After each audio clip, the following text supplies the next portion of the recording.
You are listening to the Savage FINcast, episode 111, 2021 questions, an Erik Larsen interview.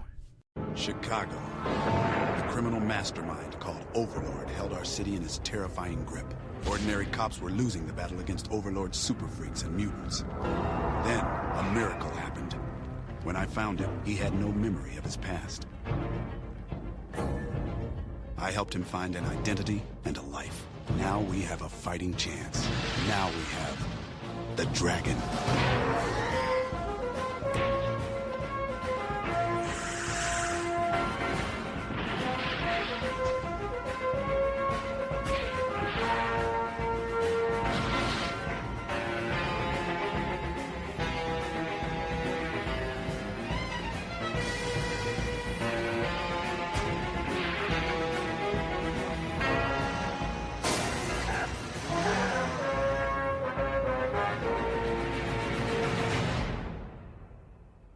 This is the Savage FINcast, the show that doesn't buy into conspiracy theories, but does find it odd that there's been no mention of birds in the historical record before the year 2002. My name is Jim Purcell. I'm Craig Olson. I'm Raven Perez. Welcome back to another episode of the Savage FINcast. We got a very special and packed episode for you. We got Erik Larsen on again. We're going to talk about Ant, which we should have done a while back, but we're getting into it now. We're sure to talk about many other things concerning Savage Dragon in the year that is now past. And then later after the interview, we're going to talk about our own thoughts about Savage Dragon in the year 2021. So let's get right into that interview, shall we? Let's do it. So we are joined by Erik Larsen. Once again, it's been a long time. Raven did the research. Apparently, we haven't had you on since like mid-2020. It's a real big oversight on our part. We definitely wanted to have you on earlier because we wanted to talk about Ant for a while. Okay. Now 2 issues are out. Feels like we dropped the ball on that one. Apologies. But it is great to have you on again, finally. All right. Well, it's really great. Guys. So, Go ahead, Greg. Should we just jump right into some of our Ant questions and talk about Ant first of everything? Yeah, man, let's have an ant attack. Do you want to start off, Jim, or you want me to go ahead? We have talked about, we know the impetus of the Ant project and all, but how do you feel it's been going? Starting the way you did with issue 12. Then going into the series itself with issue 1, has it kind of worked out the way you'd hoped? Kind of. I don't actually like having there be. I mean, kind of what I was thinking was that this issue 12 would work as an issue 12 for both runs in the book. Yeah, we saw that in the back matter when we talked about issue 12. So I was sort of coming into this going, oh, that'll be cool. And at the same time, I'm kind of going, yeah, that would kind of suck. Because it really makes it so that you're constantly having to think, well, wait a minute, what was established by that point and what wasn't? And what did I say? And it's like, God damn it, why do I do this sort of thing to myself? Didn't you say at some point you're going to make it almost like loop back? So like you're going to tie back into like issue 12 as the ongoing and then kind of... Yeah, that was kind of the idea would be like, it'll sort of like when I tied Graphic Fantasy in with Savage Dragon, that I kind of had that as my mile marker. Like I'm eventually going to get to this place where I remember leaving it off as a kid, and then I can take it from there and go whatever direction I want to go. Which, at the time was like, oh, this would be super cool. And then all the time that I was doing the book, I was like, God, how am I going to make all this work? And how's this going to have everything in the right place that it needs to be in and stuff like that. And same thing with having the flash forward with Wildstar. It's like, right. Holy crap, man. I was going to mention that as like something that you set up well in advance and that it took years and years. It was like so far ahead. And then, Al Gordon's sitting there with Wildstar going, I never get to use the character, so I don't want him to be an old man. I mean, he'll never get to the point of being an old man. So I had to come up with some way that he would be turning into an old dude in order to make it even work. So it was like, all right, this thing's a mess. We loved it. We loved it so much. I'm glad it worked, but it was definitely one of those like, oh, this is going to be a problem. And also, by the time I got there, I kind of realized, yeah, Malcolm doesn't look enough like the Malcolm that I forwarded to. So in terms visually, it didn't quite work. And I'm thinking that that's going to be a problem with Ant going forward, because when you first start drawing a character, you don't really have it dialed in yet. And it takes a few months, a few issues before you're comfortable drawing that character, you know? So I'm thinking, God, by the time I get there, I could really be drawing her very different. And so just slotting in issue 12 would just be kind of like a tonal shift from what you did at like hypothetical issue 11. Kind of weird. Like suddenly you're going, oh, now she's skinny again. She was getting pretty chunky there for a while. What the hell? Or something like that. Or I haven't quite figured out how I was going to draw her hair yet, and probably still will take a few issues before I get to the point where I'm super comfortable doing that.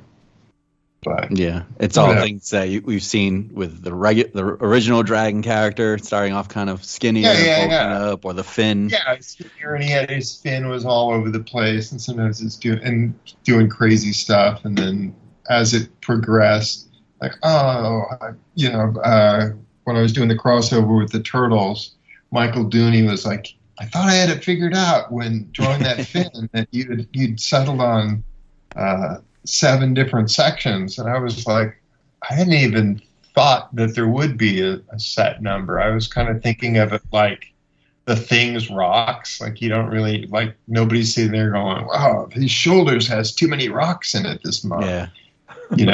But it's just, the closer we get to it, the more sections there are, and the farther we are, the fewer sections there are. But now I'm just like, just 5. Just keep it consistently 5, and it's fine. So yeah, it hasn't been as smooth as I like.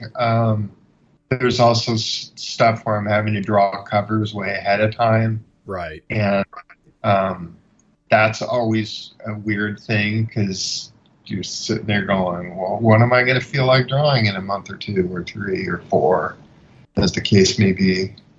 And then you get there and it's like, oh crap, why did I do that? I really needed another issue to set all that stuff up. So whatever. Now, is Jack Morelli going to be lettering Ant going forward as well now? Yeah. Yep. Did that cause like any hiccup in schedule changing in that way? And I think you have a few issues, right, completed at this point, and they're just kind of ready to go, right? I wish. Oh, really? No, never. It's pretty much what you see is what's done. Yeah. And almost at any time, I'm into issue 2, but I'm not done with issue 2 as we speak. And then I wish I was done with issue 2. I never met a comic artist who actually maintained a buffer.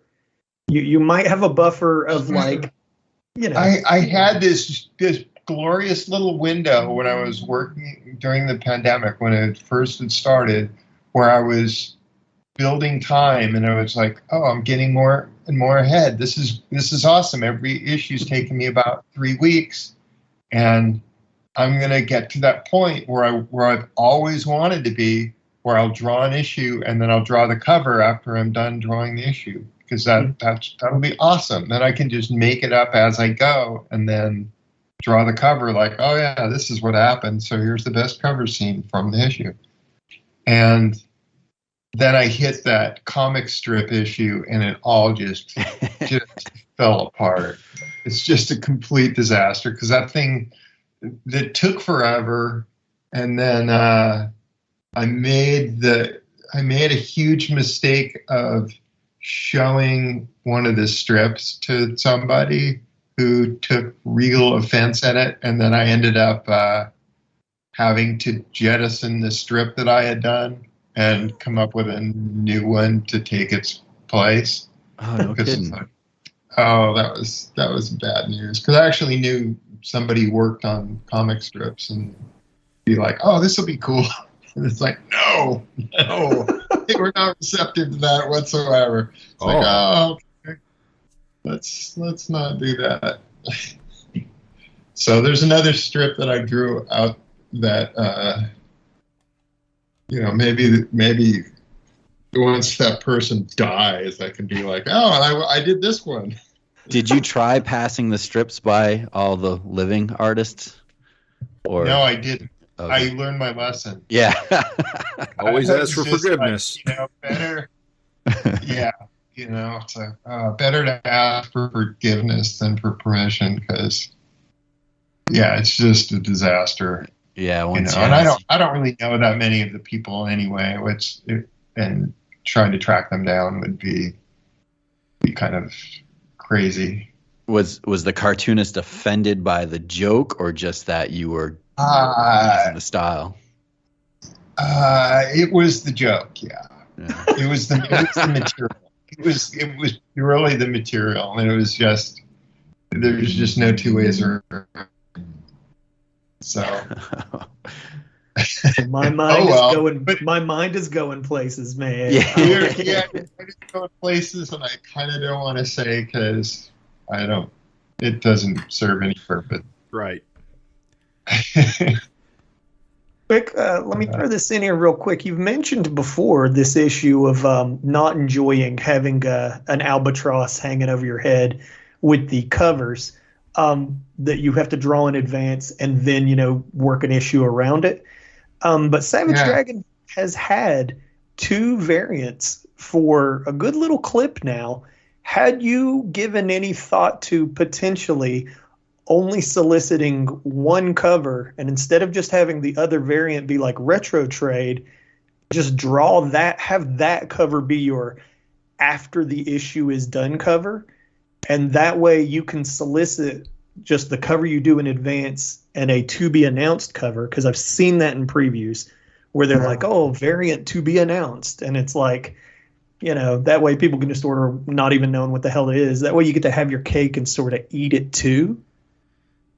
The problem with that is it would add another cover that I would have to draw. Yeah, we're even to 2 covers. And then it's like, that's just another page, that's another day that makes it so things are that much later and that much further behind. Fair enough. Just make every I've done some covers, some swaps with people, and eventually we'll see some of those, because I did a cover for Geiger, and so Gary Frank and I are swapping covers, so there'll be a Gary Frank cover at some point. Nice. And I just did a couple other covers that I don't think have been announced yet, so I'll have a couple other artists do variants at some point, and they'll be like, oh, well, what do you know? Okay, cool. But again, since they haven't shown them, it's like, I guess I can't show them before they show them. So that'll be fun to keep an eye out for. So you tell me we're gonna get a Chris Samney Savage Dragon cover? That one was a little. That would definitely be cool, but yeah, since that deal was kind of struck with Robert Kirk. And I don't really want him to draw a cover. I mean, he can draw, but it's like, that's not fair, right?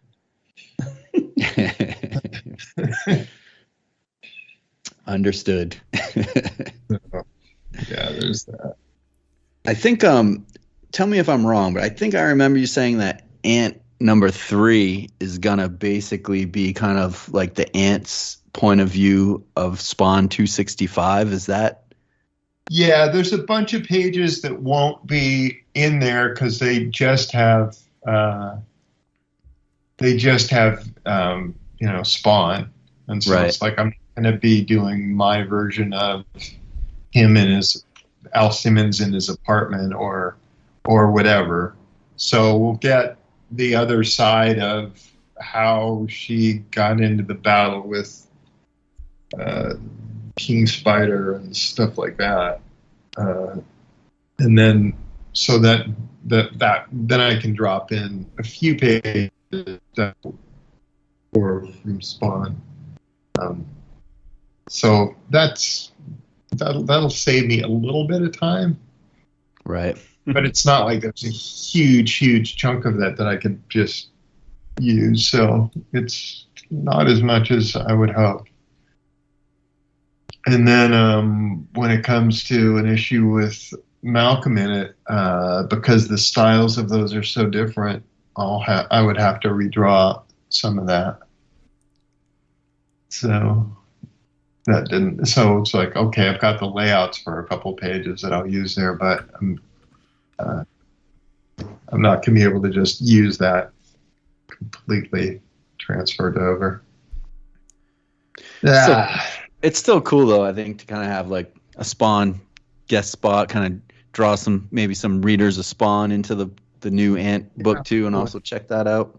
Well, yeah, that's kind of the hope and all that stuff of using guest stars at all. Like, hey, come right in. Well, but it seemed like Ant's gone over pretty well. When issue 1 came out, I heard some decent buzz about it from the internet. It's still gone over relatively well. Yeah, I'm sad that it hit kind of right at the point where I just hit a creative wall on. My comics have not been coming out very frequently of late, and it's just I just got to a point where I had just terrible writer's block, and it was just like, well, this is coming at a very opportune time.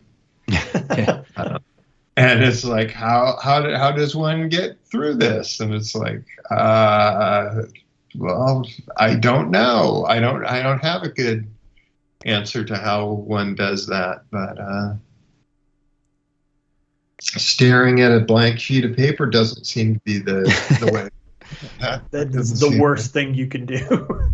Yeah, it's like there's always other crap I can do. It's like, oh, I've got letters pages that need to get done, so I'll work on that, and I'll sketch in my sketchbook, and let's go for a walk and stuff like that. And it's like, well, none of that's getting the book done. Right. Is this kind of?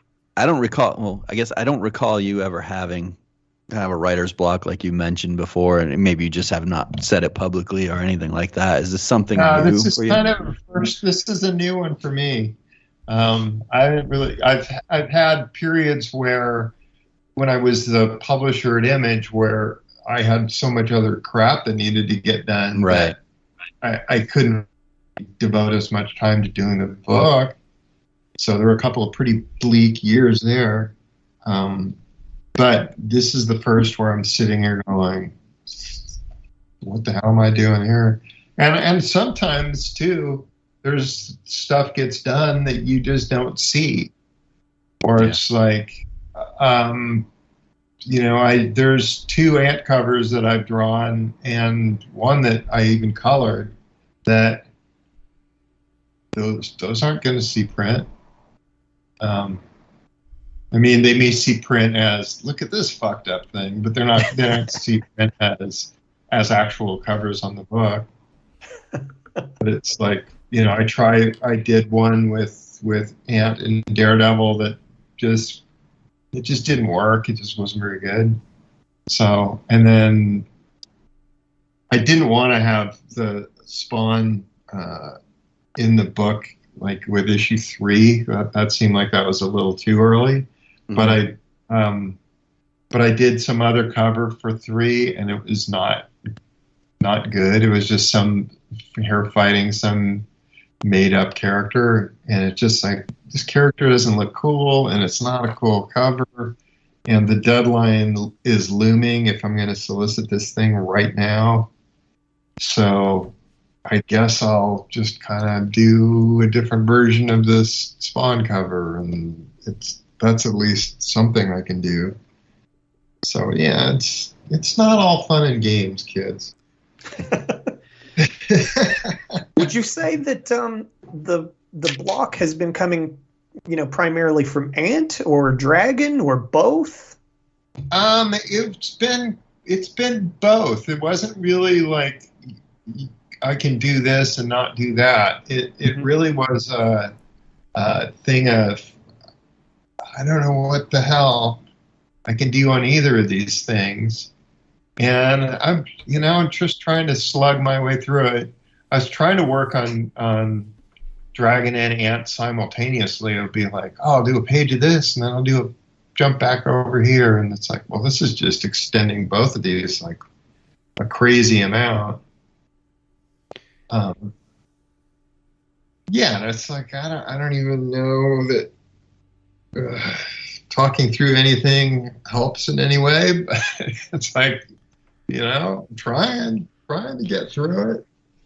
I gotta say, we were pretty surprised when we learned that you had writer's block after reading 260. I think I hope I'm not putting words in the other guy's mouth, but I remember being like, really? He had I was expecting this 260 to be kind of a drag and maybe it was not very good, and we enjoyed the hell out of it. I mean, there was just so much that was going on, and I think that Savage Dragon at this point with where the characters are and the supporting cast is that there's just it's kind of at a similar period where I enjoyed the original Dragon when there were just almost too many characters, but it was like a soap opera where it's flashing everywhere of who's doing what. Like, here, we're over there. It's all over the place. It's just, well, what's Freak Force up to? Let's check out over here. It's like, oh yeah, it's chaotic and it's fun and stuff like that. But at the same time, I'm sitting there going, how am I going to make this fit? It's got to fit in 20 pages. I can't do. That's difficult, yeah. Can't do this. I can't do that. I'll pencil a scene out and it's like, oh, I can't spend 2 pages doing this. I got to consolidate this down to 1 somehow. So there ends up being tons and tons and tons of stuff that I've done that, I can't use. It's like there was this page in 261 that was initially 2 pages. And it just was like, I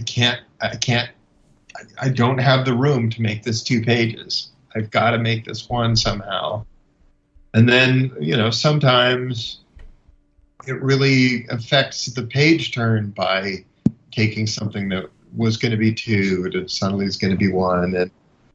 And I'm, very conscientious about what's on the left-hand side and what's on the right-hand side when I'm doing all this stuff. So, it's like this has to be a right-hand side because it's to be continued. And this has to be a left-hand side because it's picking up from something, So, Jesus Christ, I'm killing myself.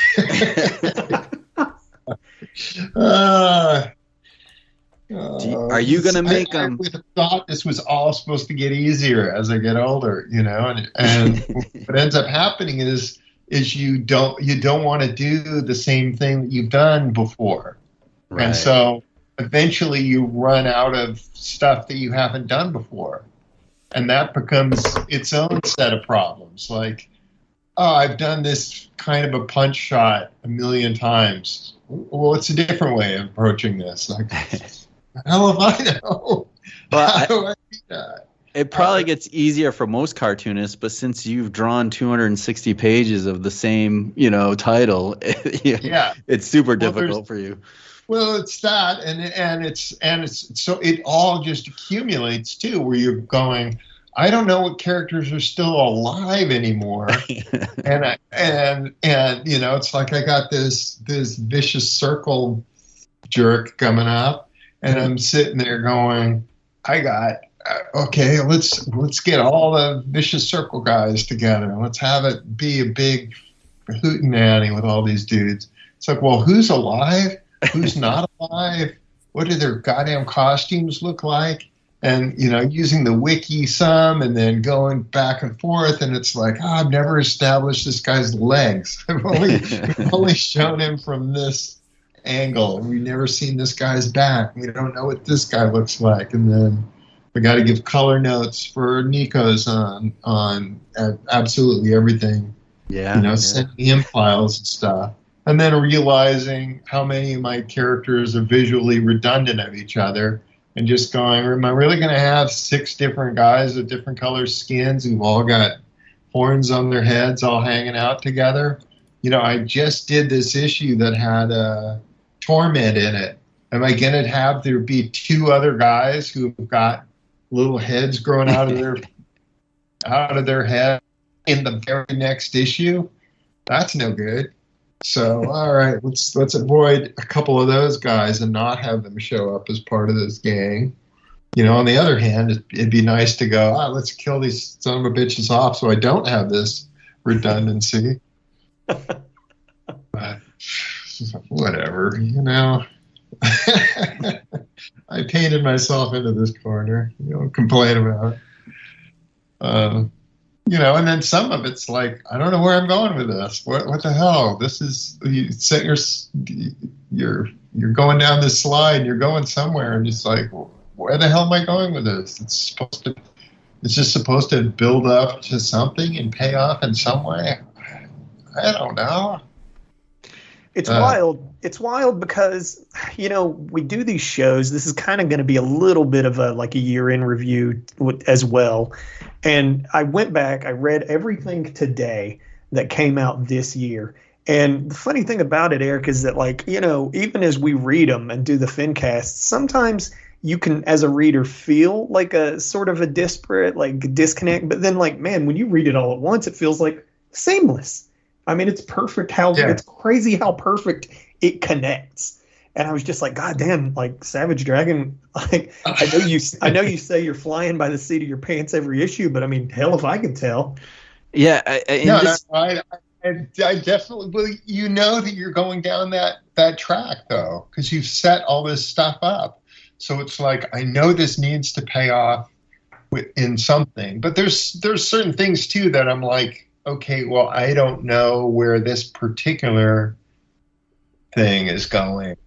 And then there's other stuff that it's like, I know, and there's some big macro stuff that, going down the series. Like, well, I know I eventually want Amy to be doing this, and I want Tyrone to be doing this. I want Jack to be doing this, and Maddie's got to look like this. And, and you've got those sort of big picture plans. Mm-hmm.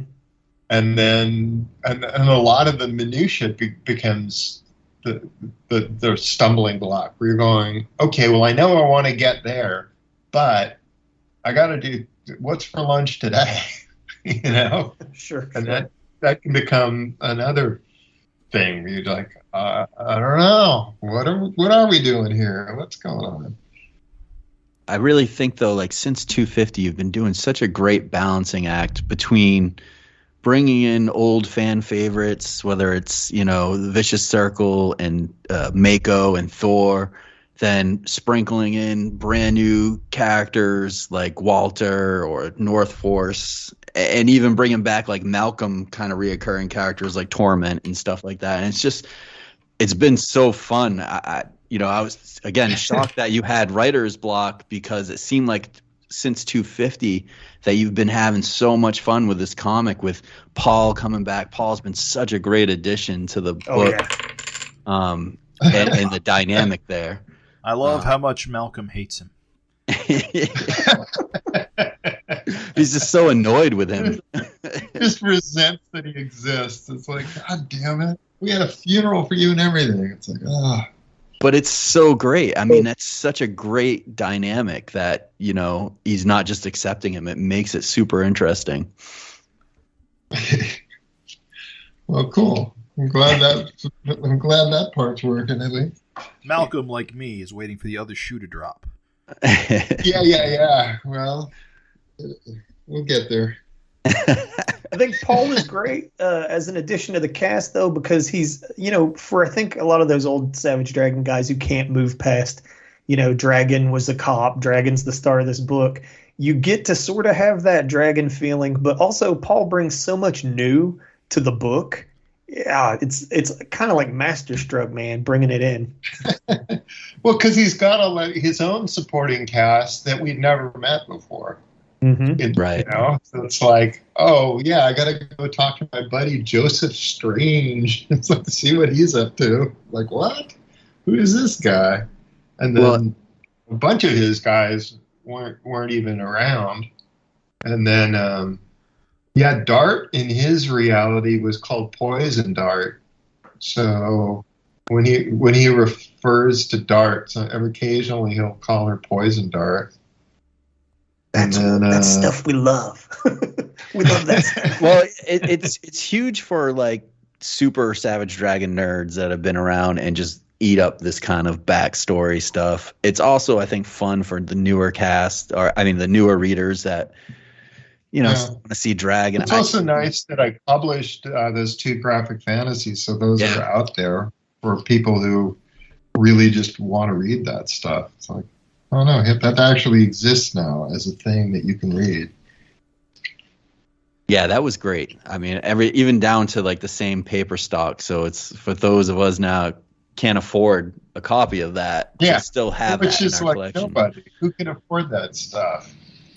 Well, it's funny because back issues of Savage Dragon in general are just becoming like that. I feel like for newer readers, like anything after 200 now is like $10 to $20 a pop for a back issue. I can't find stuff like after 60 sometimes cheap. Yeah.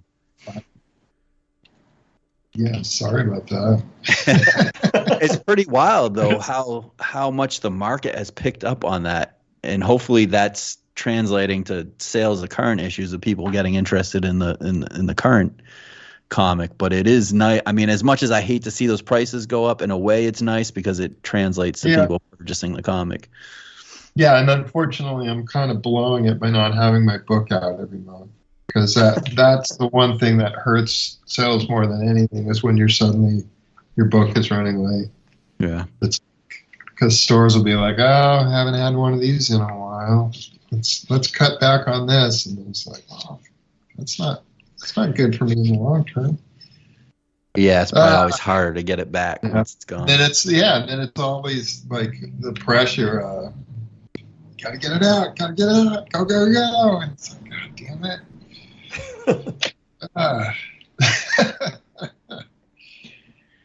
Are we expecting a 261 by the end of this year?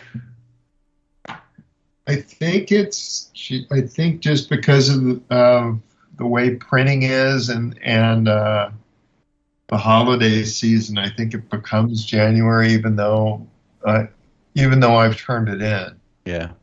Well, that's the other thing. There's still a paper shortage on right now, right? That's still like there's a paper shortage, and Christmas is always screwed up because the printers will end up taking a couple weeks off right around Christmas, and so that messes everything up. And this stuff doesn't get fed through as quickly as you can. Every year, Christmas is just a pain in the ass. Honestly. Yeah. Have you noticed problems too with like the distributors and stuff with all that shake up?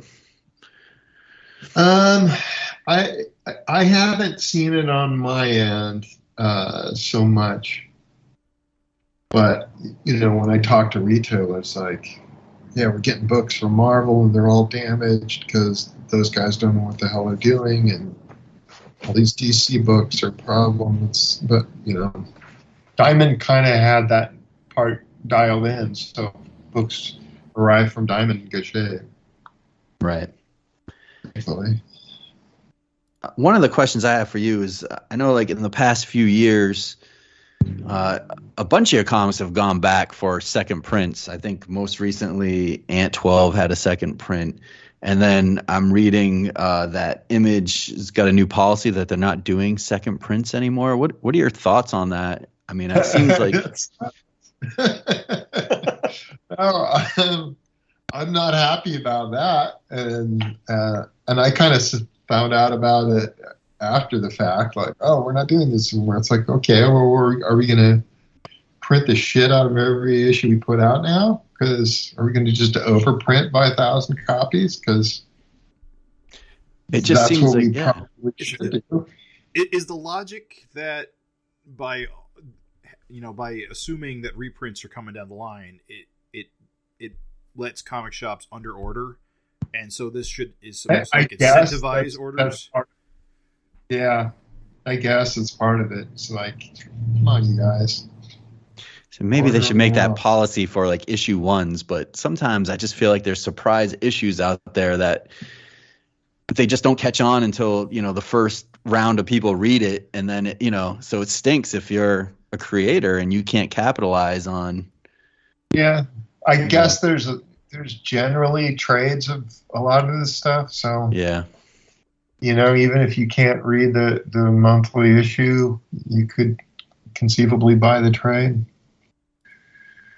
Yeah, but yeah, it'd be nice to be able to have. I don't even like trades, to be honest. No, same. I'm not a fan. I like to have letters pages. I like to have extra stuff in the back when I can arrange that sort of thing, and whatever. And not always, but a lot of the time, I don't know. I say not always, but man, it feels like a problem I run into more than I should. When things are bound in the trade, like they don't leave sufficient room in the gutters for the center. So you'll have shit run real close to the center of the book, and it's kind of like way more tight than it should be. I don't like it. Yeah. Never a problem on a single. Yeah, it's true. Oh well. What can we do? We can ask about back matter in Ant. I like the sketch galleries that Ant 12 and Ant 1 had. How much longer, how much more gas you got to keep that going, or when do you think that's going away? I'll probably do that for a few, just because it exists. Nice. I mean, I know people have offered to do stuff back there. I don't know. It's a weird thing because there's a certain amount of people who seem to just resent that there is something else in the back of the book. Like, are you kidding me? Well, when there's stories back there are people who are like, especially back in the day when I was running, there was a couple backup stories that I did that were not as well received as others, let's say. Mm-hmm. And so we know the ones. You had people who were just like, just felt like, oh, I gotta read it because it's here, but I just don't like that it's here.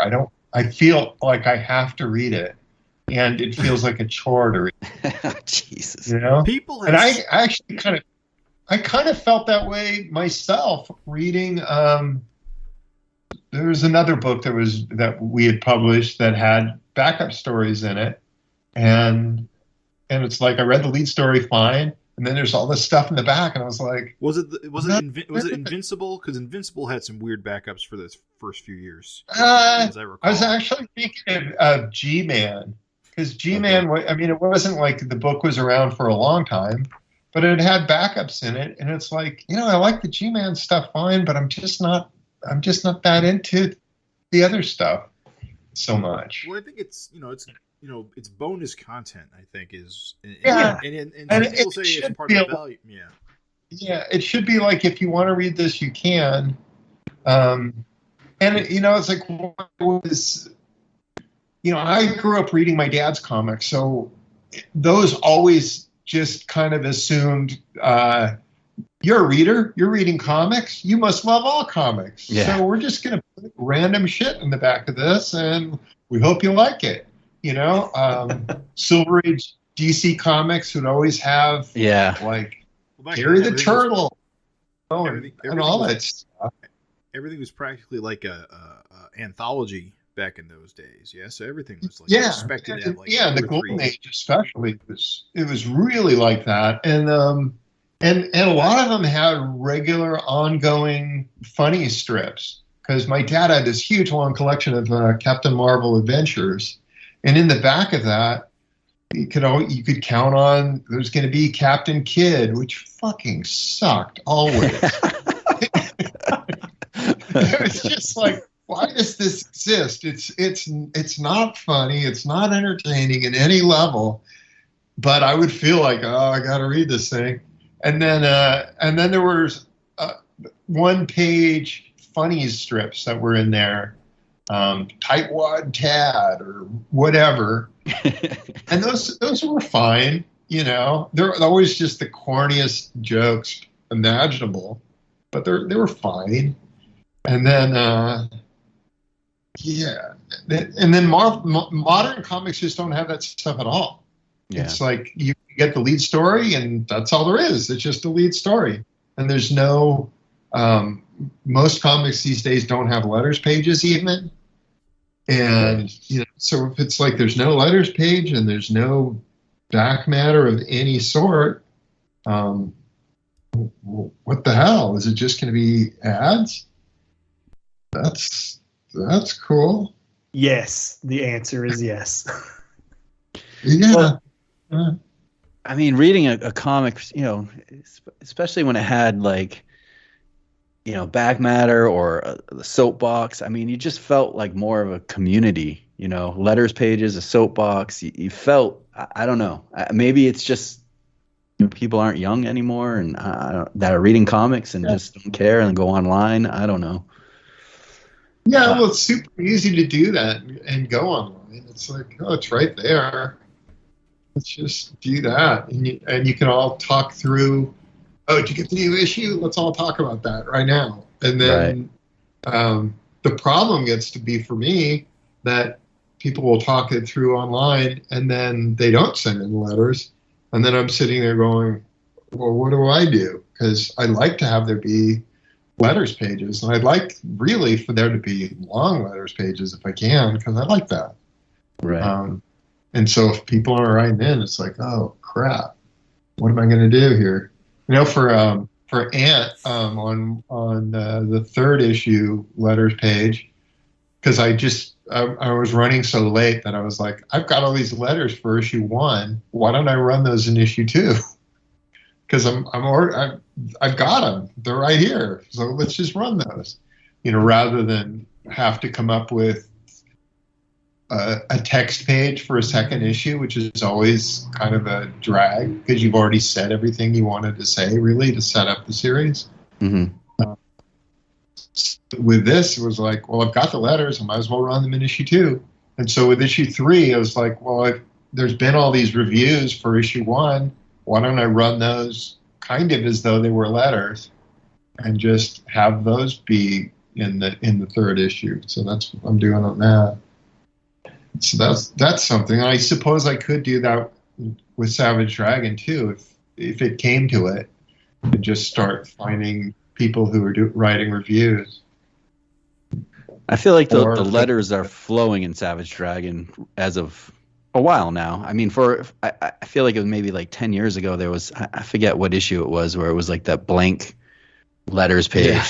And it was like, well, here we are. Which I actually got one letter to, but it was just like, oh, this is an unprintable letter. It's like, I don't want to run this. It would just be one shitty letter and then respond to it with super long response. Just giant font. Yeah, huge.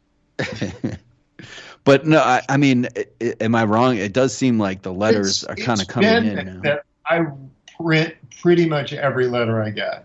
Mm-hmm. Occasionally, that same guy who wrote for that unpublished letter, occasionally he'll write in again, and I'll be like, all right, I'm not running this either. Because he writes shitty letters, and he always does. They're kind of, I don't know. There does seem to be a pattern of the kinds of letters that people write in. One of the big ones is, well, this is how I started reading the book. I know this is of utmost importance to you. You want to know my history of reading your book and how I discovered it. Well, sit back in a comfy chair and pour yourself a drink, because if I got a tale to tell. I'm pretty sure my first letter to Savage Dragon was It's just always like that. It's always like, oh man, I've never read your book before, but I was in my dentist's office, and that guy's something of a renegade, and he had a copy.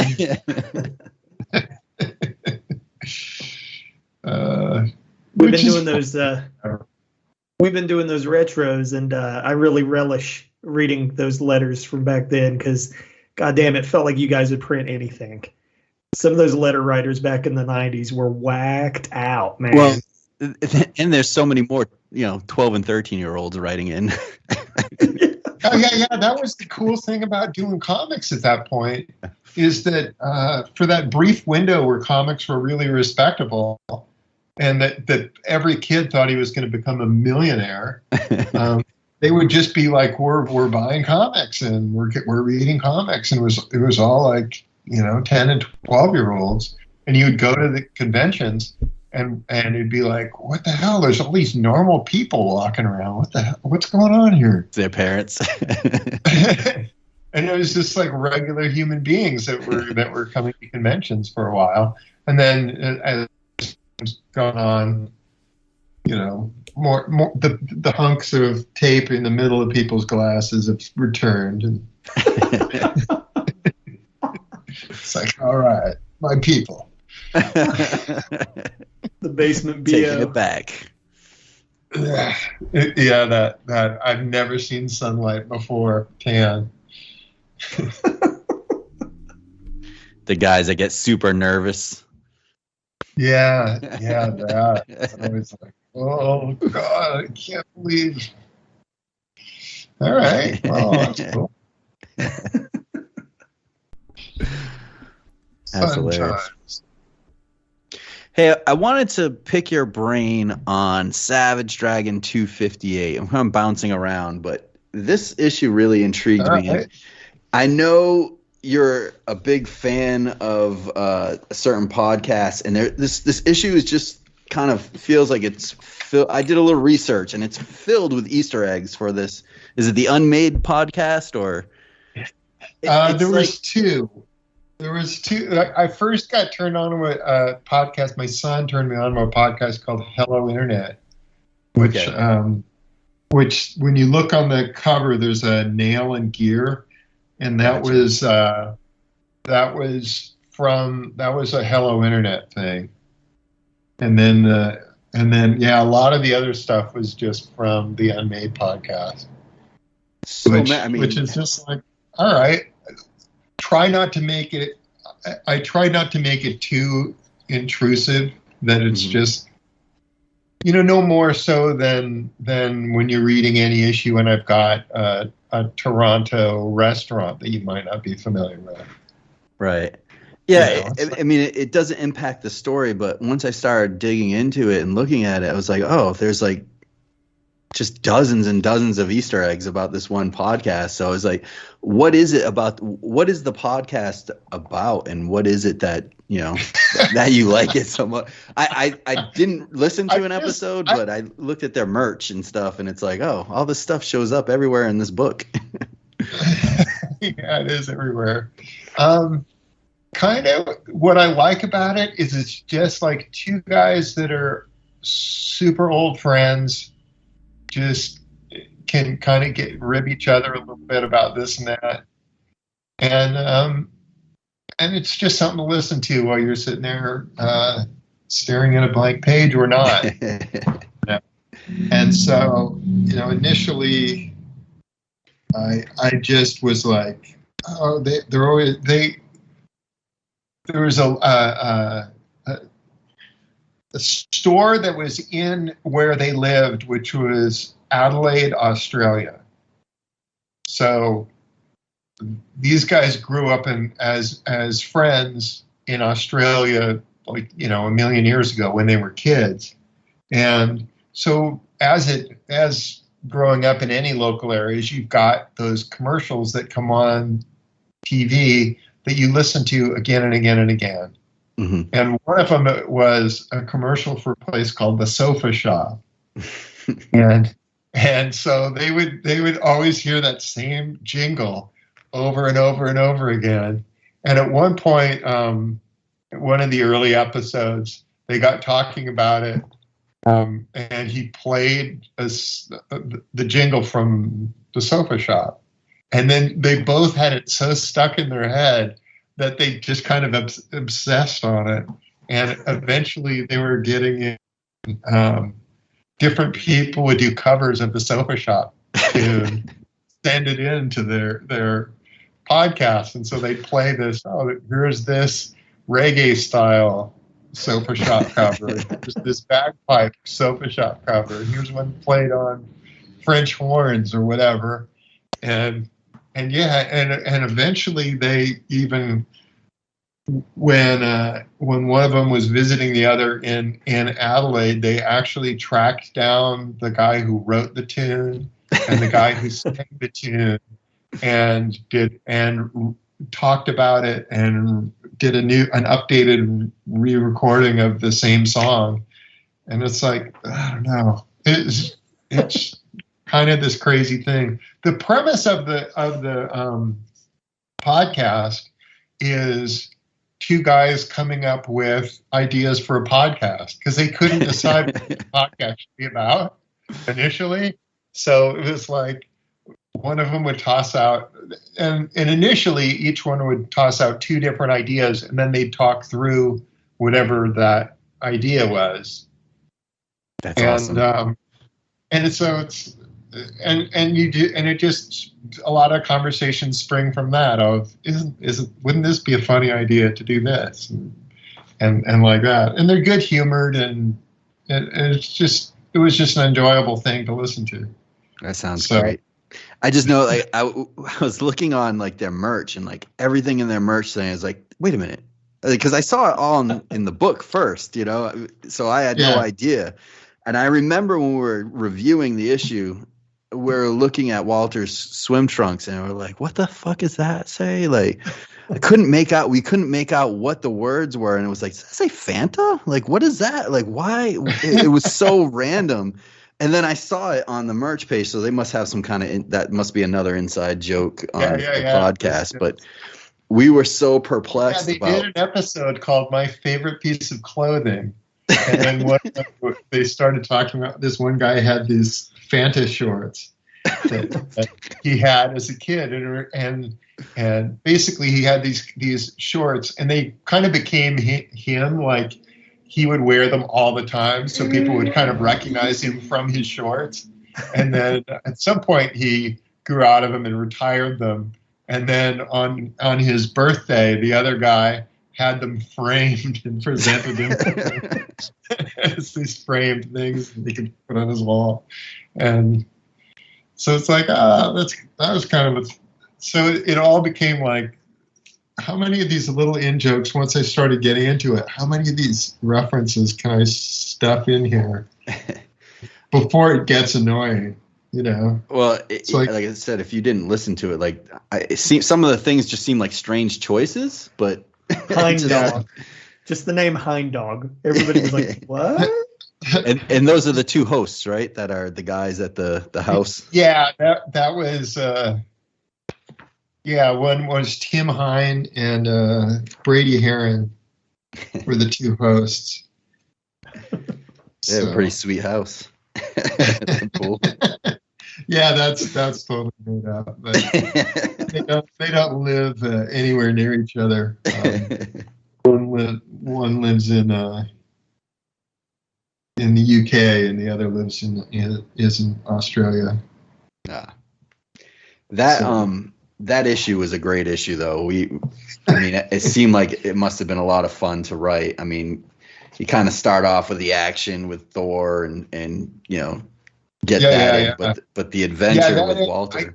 I tried to stick the Thor thing. I wanted to end that in the previous issue, and I just couldn't, for the life of me, end it. And because I always would draw the book where my letterer at that point was super slow, and so he needed me to feed him like basically a page at a time almost, because I knew that if I dropped the whole issue in his lap at the end, that it was like, okay, well, this is going to take him a week to letter it. So I can't have it that suddenly there's a whole other week on top of this. So what I would do is just kind of feed him as I went, so that when I did get to the end, I could be like, and here's the script for the last 2 pages. Get those done so that this can be all out on time. And so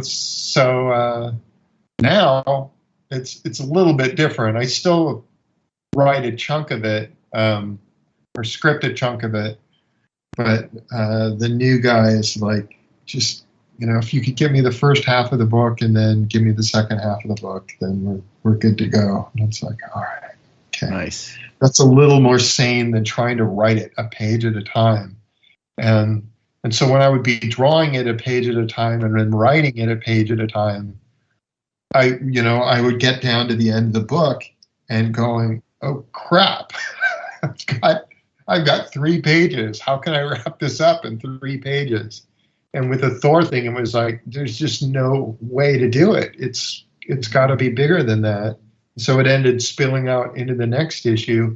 And then the next issue became, okay, well, now you've blown 6 pages of this story on, this other stuff, or 5 pages, whatever it was. So now you can't get into the stuff going on with Walter. The tiger. Yeah. So it's like, okay, you can't get Walter in here immediately. He can't be on the splash page immediately. So initially I had intended them to have more of a real adventure, but because I was running up against the clock again, like, I don't want this adventure to spill over into the next issue yet again, because that just could be this cascade of problems where each story just is spilling into the next one and the next one. So they ended up kind of having a non-adventure where they just kind of go out into the snow and get lost and then break into somebody's place to get something to eat, and then that's the end of that. It worked good, though, with them both being, like, of a child's mind. Like, that's a kind of adventure it felt like you could actually have as a kid. You run away from home, steal some chick, and end up getting picked up. Yeah, most of the time it's like, nothing much really happens when you go out with your friends. So that's all right. I haven't seen Walter since. I need to bring him back. Hell yeah. Well, you know who I'm missing? I don't think we've seen Greta Gearbox in a minute. Yeah, that's fucked up. Let me tell you about that. Lay it on. I had a backup story that was going to be in issue 250 that was being drawn that had a Greta Gearbox story in it. And I've been waiting for the guy to... And it's just been like this thing of these characters are now getting older and older and older, and this story is set back when Maddie is a tiny little kid.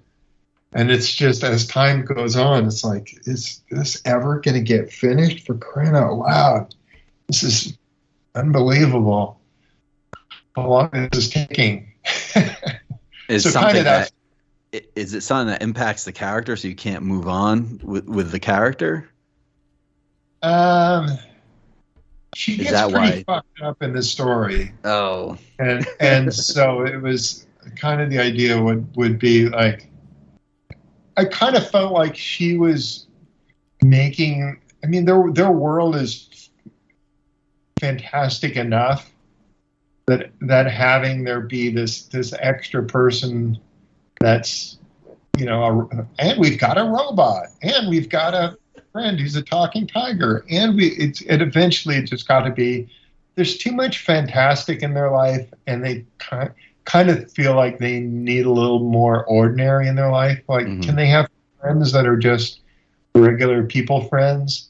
Right. and not have everybody around them be, hey, it's another guy with superpowers. You know, I mean, that can be a problem when you've got a book like, you know, the Fantastic Four, which is like, oh, we've got 4 characters who all have superpowers. You know, if there's how many supporting characters can this book actually have before you're looking at the book going, this is a mess. There's just too many goddamn characters in this. So when you have a book like the FF, you suddenly go, so really Johnny Storm doesn't have any supporting characters of his own at all. Reed Richards really doesn't have any friends at all. Sue doesn't have any friends at all, because really the only supporting character they had was, for the longest time, was Alicia. You know, They need to ground it with Willie Lumpkin. Willie Lumpkin. Yeah, Willie Lumpkin showed up every once in a blue moon, and then like Wyatt Wingfoot was around a little bit. Yeah. Johnny would have occasional girlfriends that would be in and out of the book, but sometimes then it would be, well, he's going to have a superpowered girlfriend, so you know that character would be in there.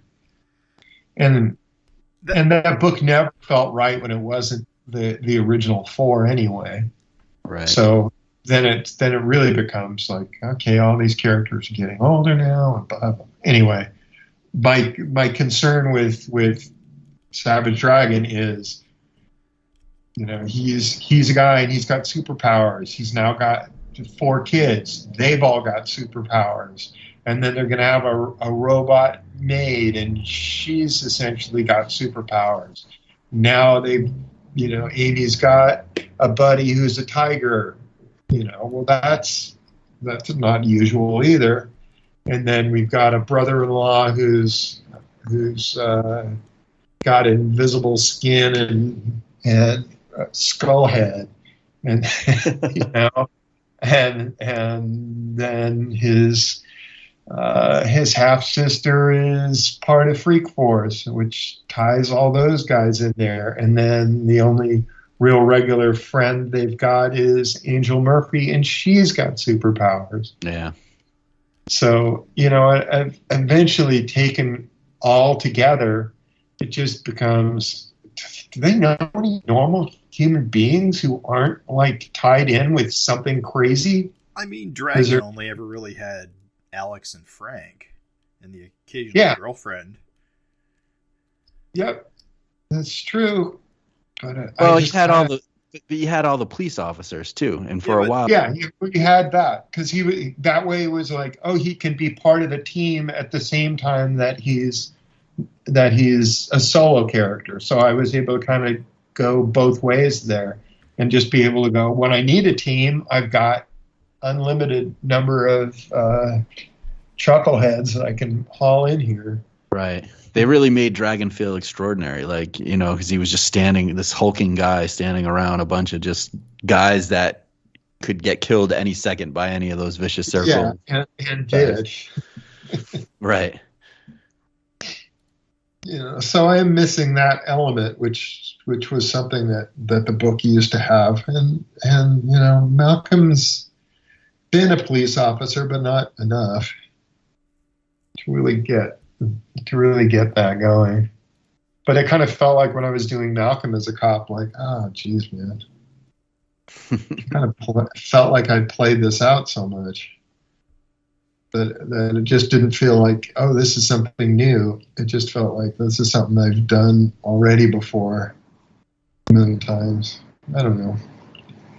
Malcolm, you always want to be finding something new is the thing, you know, and kids are growing up and kids are going to school and things are changing. This fucking pandemic won't go away.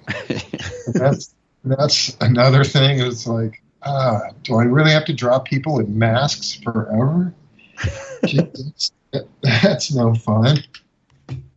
You know, and I'm kind of not having them running around with masks on when in a lot of situations they would be, just because it's like, well, that's no fun. That's fair. I mean, ultimately, it'll date the book if you use it.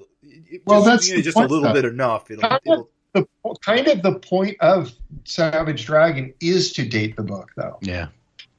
Whereas Ant, I don't want to date the book. So Ant, I'm not going to address the pandemic at all. Interesting. That's just not going to be a thing. It just doesn't exist in Ant because unlike Savage Dragon, I don't want Ant set in real time. I don't want Ant aging because, eventually she wouldn't be able to be what she is anymore. Right. So there ends up being certain characters that I kind of have to go that route with, It's like if I have the Deadly Duo in their 50s, it's like it's not the same dynamic. Right. How difficult has it been with Savage Dragon in real time when you're kind of your schedule's getting pushed back? I mean, with Dragon or Malcolm, it doesn't seem as big a deal, but when you're talking about, young kids that grow fast, it seems like that would kind of put a strain on how you can deal with that. It is. And also how much do you acknowledge these dates of, holidays and birthdays? It's like, so every September, are we going to show the kids having a birthday? And I don't remember what month Maddie's birthday's in, but are we going to do that every year? And then are we going to mention Malcolm's birthday every year? And it's like they start stacking up. And it's like, are we going to have Christmas every year? Because that's like, it was one so out much of easier when Dragon didn't have a birthday. Christmas thing, so I've ended up skipping a lot of birthdays unless there's significant birthdays, just because it just seems like it would be nothing but birthdays and holidays all the time if I start acknowledging all of them. Maybe do that for a year. See how that goes. Yeah. I feel like you give Christmas its due plenty. We actually read a FINcast or a old Savage Dragon issue where you promised the letter writer that you would do a Halloween issue one time. Give Halloween a chance. 1 year. You had it on the day by day issue. I did. I did do. I had one or whatever. Angel and Mr. Glum went. They went trading as Calvin and Hobbes. So I did do that, and that wasn't that the month of the election or something? How'd that work out? Anyway, there was some craziness going on there.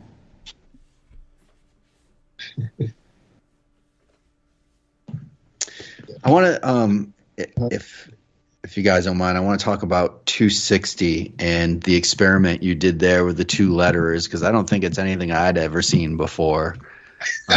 And I thought it was cool. I feel the printer kind of flubbed it when they printed it and messed it up. But when you actually can compare the two side by sides, the corrected issue, and look at Russ Wooten versus Jack Morelli's letters, it's pretty interesting to see two different letterers take on the same comic. And I know we had a blast kind of going page by page and choosing who we thought was better on each page. And then, we voted at the end of who we liked. I just was wondering what your thoughts were on it and how you thought it came out, and it was a headache it was definitely a headache, especially with them misprinting the thing.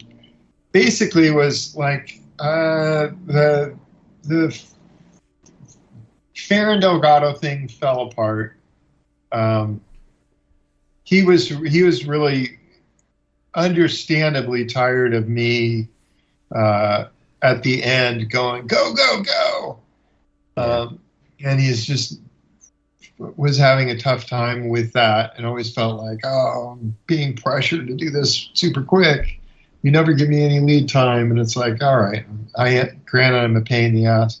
And then, so he at the end was like, all right, if we're going to continue together, here's what I need. And so he asked for a huge increase in pay, plus money for extra, like double rates for splash pages, triple rates for cover, and then the capper of all this was, well, and understand I've got other books to do, so I can't make yours priority. And it's like, fuck, I can't both be paying you nearly double what I've been paying you and have you make me a priority.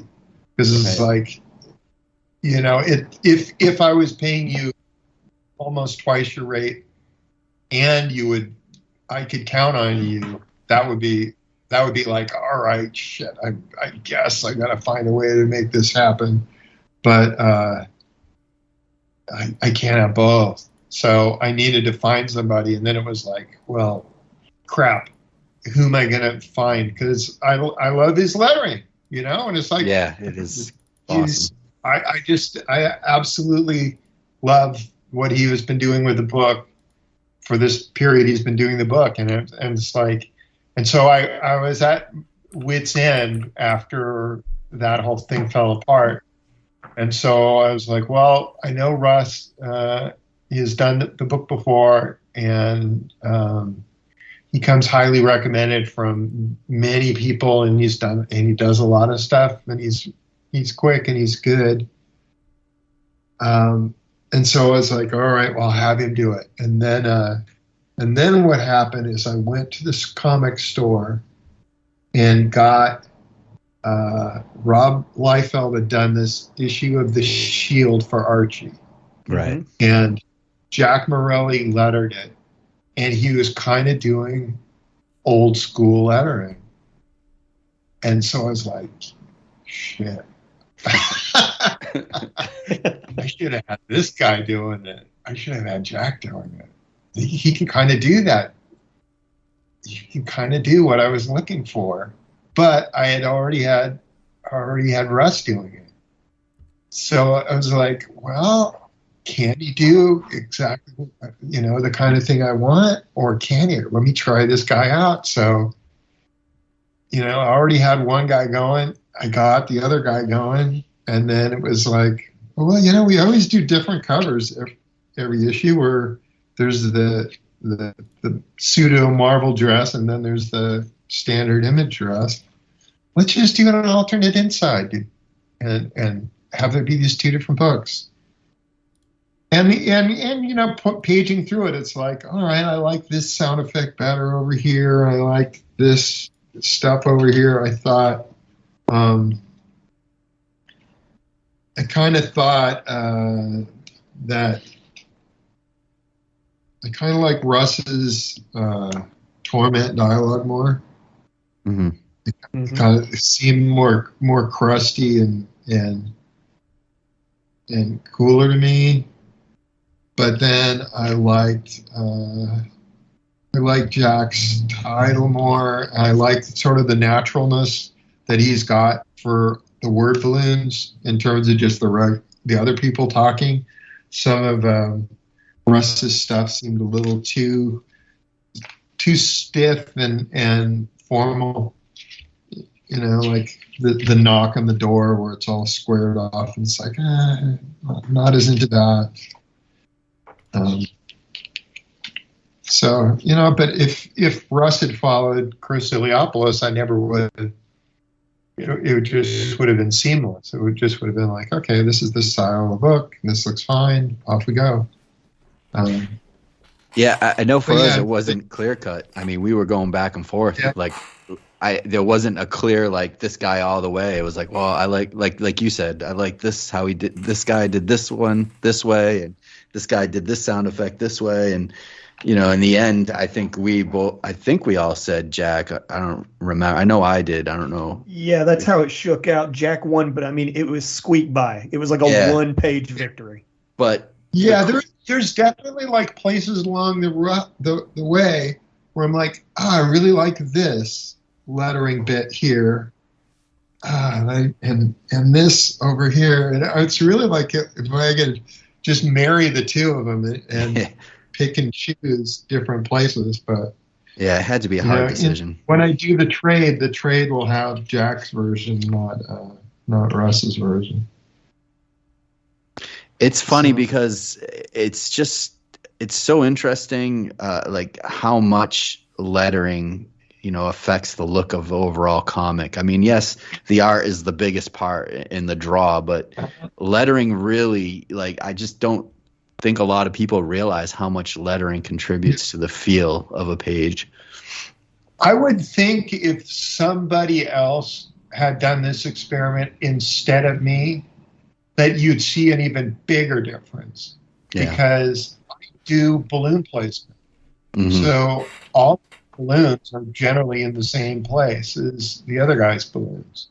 But if these guys were both left to their own devices and having to place balloons, they may be all over the place in terms of, how they think this would work and how that would work, stuff like that. So I don't know.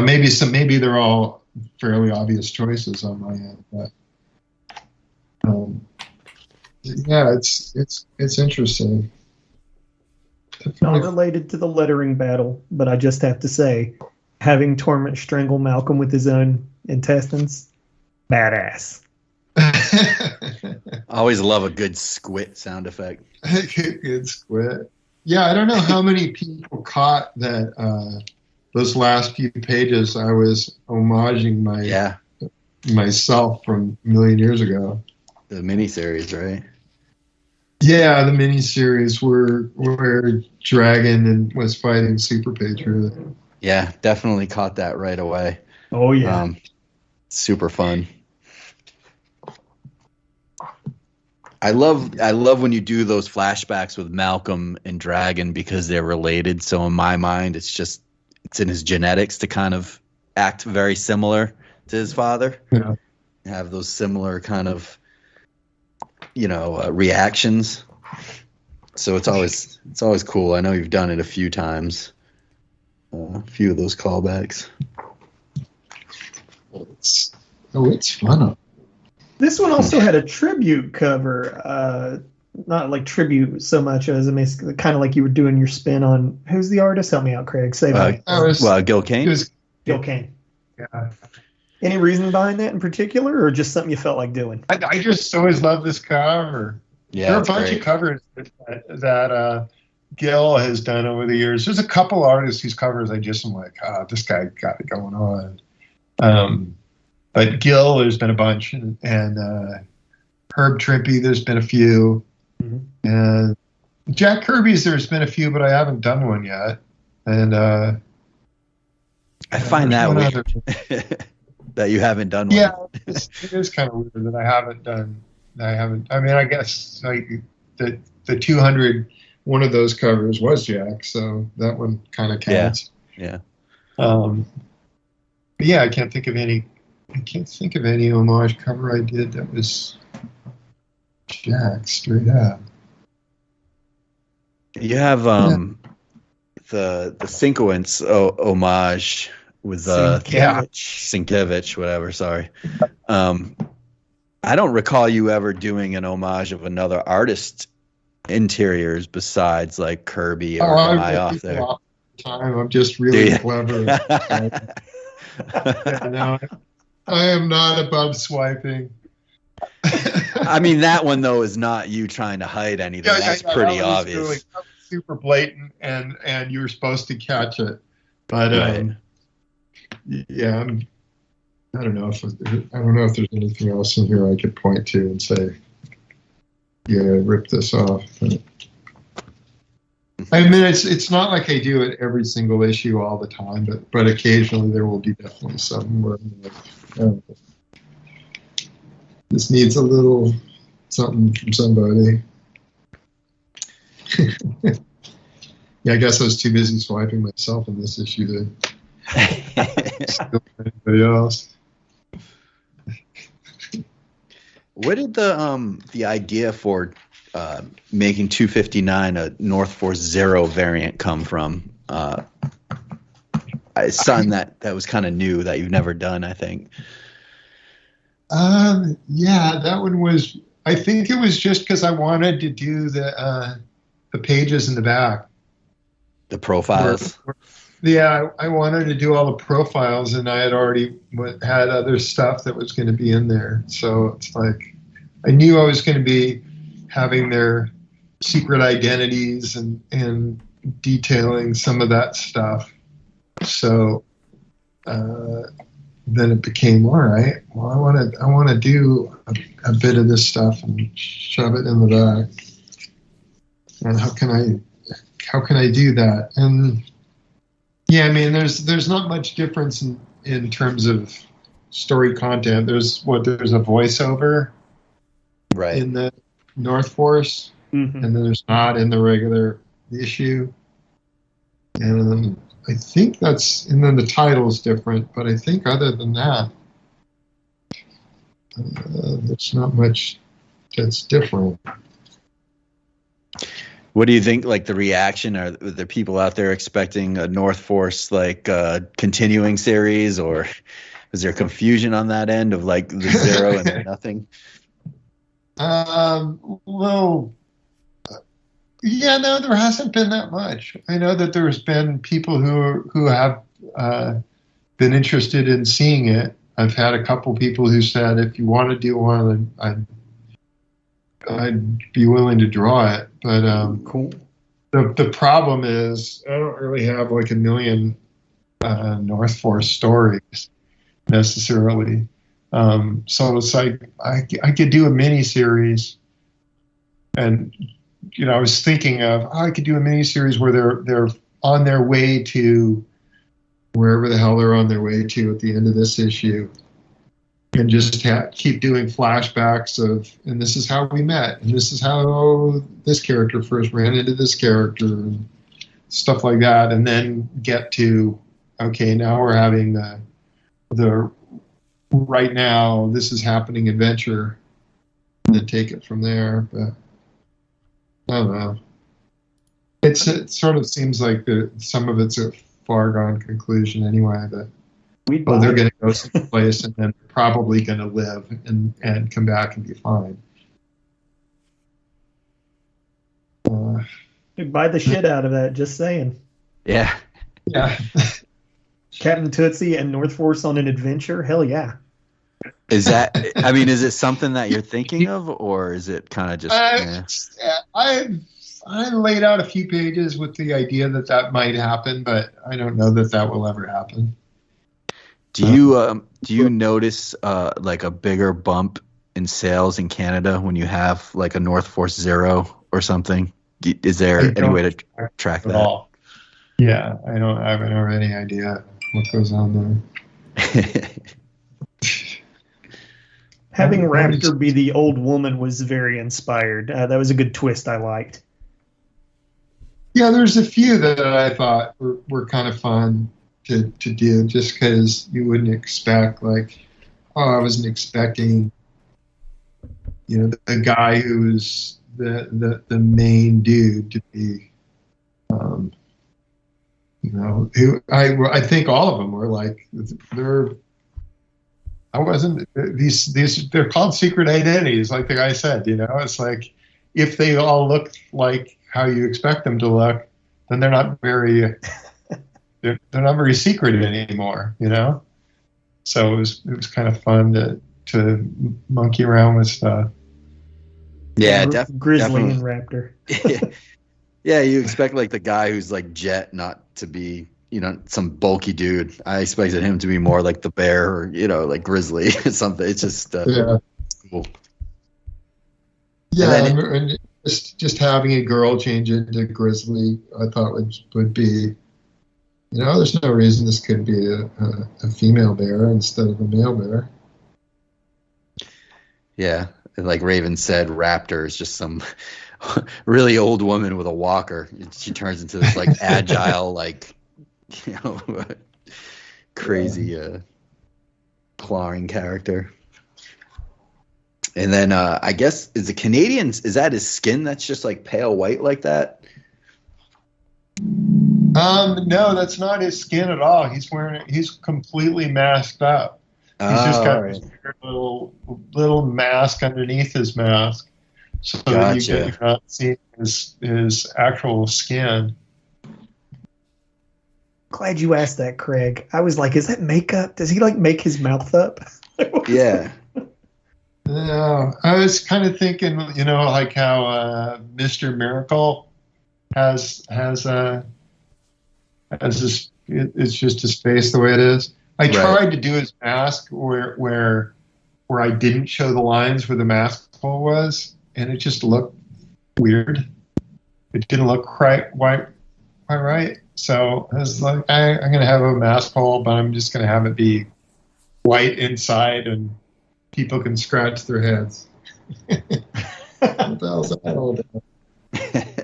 Great diversity on the team too. Like, I mean, I feel like you really have like a lot of people from a lot of different walks of life in North Force.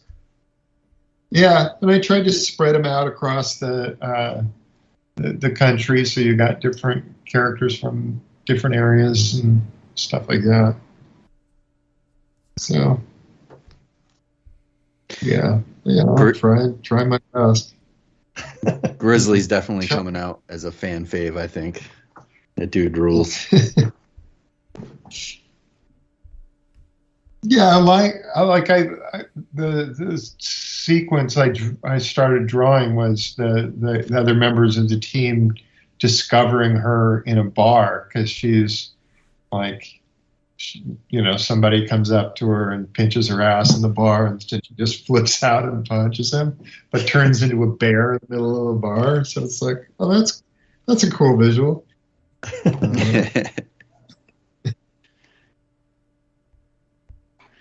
Also love all the shots of like the sole of Grizzly's boot. Those are always great. Just like the little treads. There's some fun stuff here. Like this page where there's like a bunch of floating ads. That's kind of a Gil Kane-y kind of thing. I was looking at some.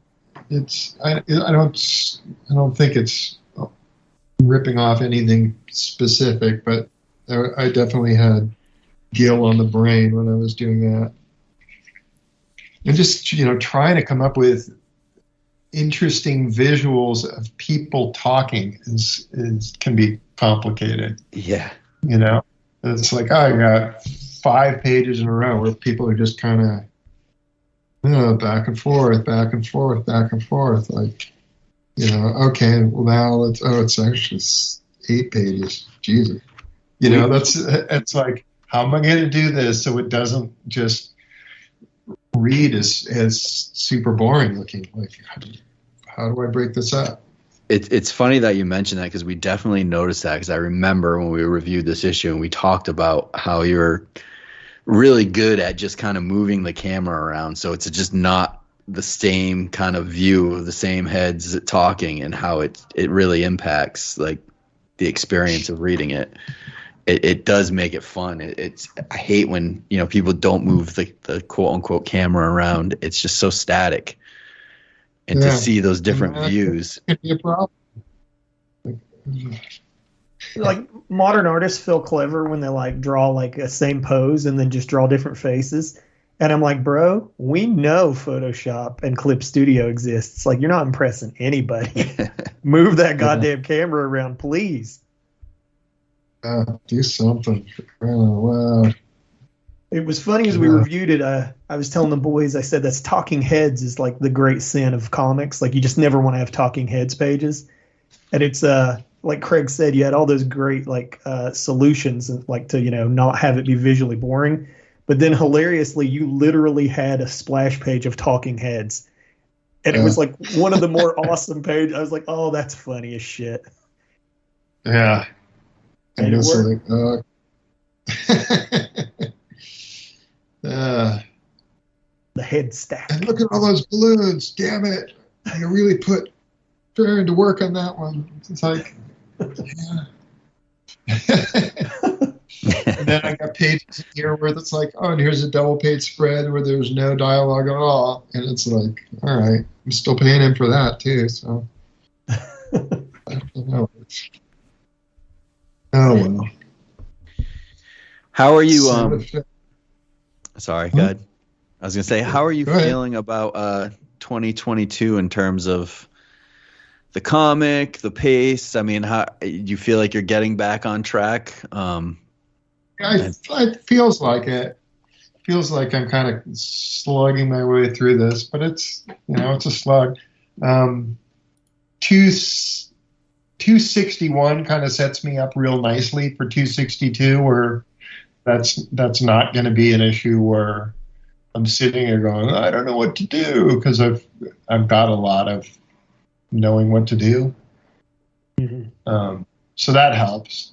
And then with Anne, at least initially, there's a lot of incorporating the kinds of things that Mario had set up before. So part of that is just he's got all these pieces that are scattered throughout his series that he did with the character. Can we put the parts of that matter in some kind of chronological order, and then take it from there? So there's a lot of that stuff is will be me straight up ripping off Mario, and then putting those things in that kind of order, then writing a script to go along with that. So that also feels like it's not so much what do I do, which is always the problem is that what the hell, but again the problem with that is just I got to accomplish a lot in a fairly quick order, because I've got to get this all set up so that issue 3 can be the Spawn stuff, which is that seems kind of like it should be farther along than it is. I don't know. We'll see how it all works, but at this point it seems possible.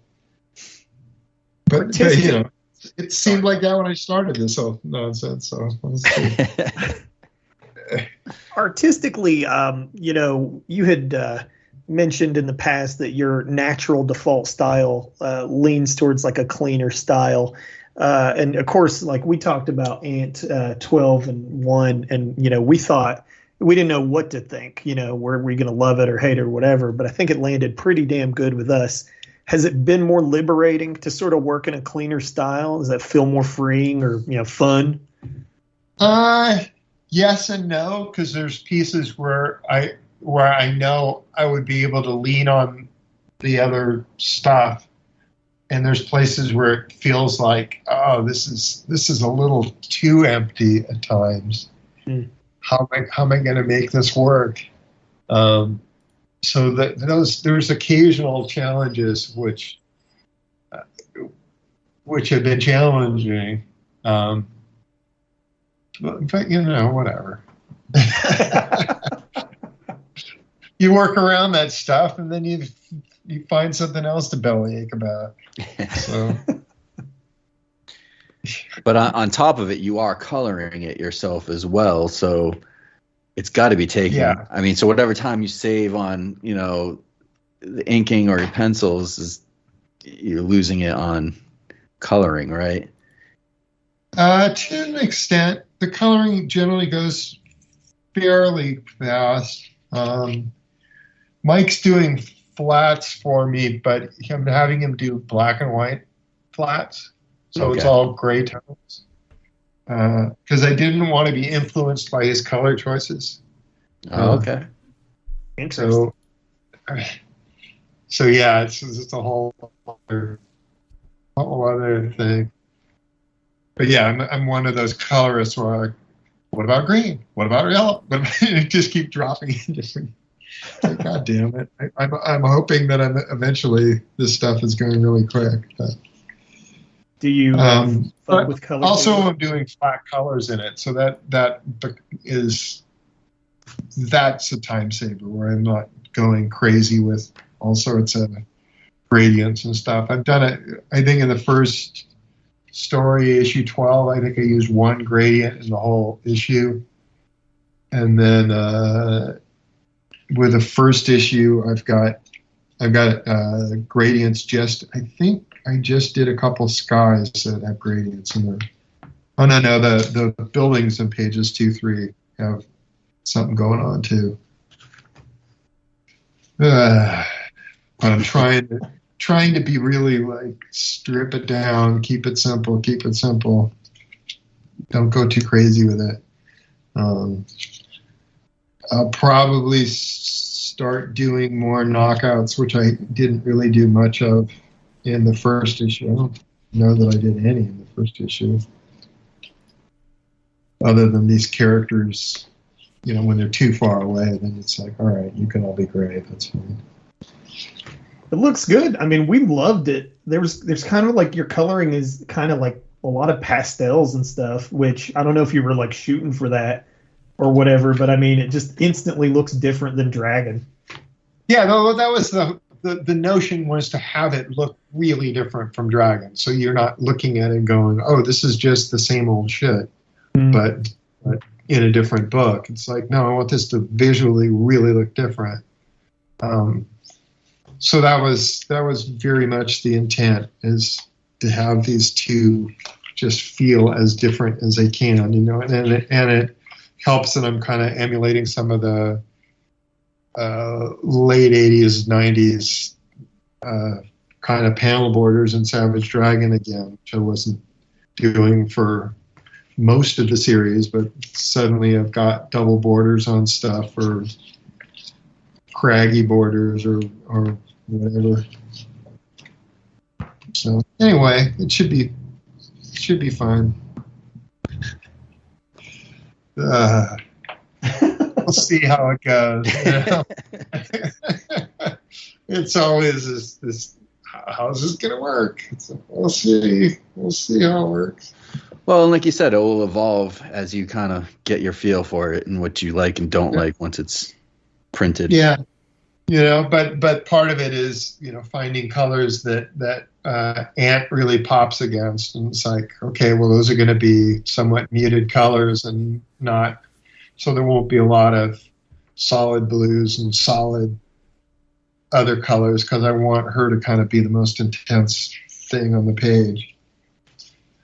So we'll see. We'll see how it works. I mean, I kind of made a mistake of having Daredevil be in that first story, because like, well, he's going to be solid red too. So how's this going to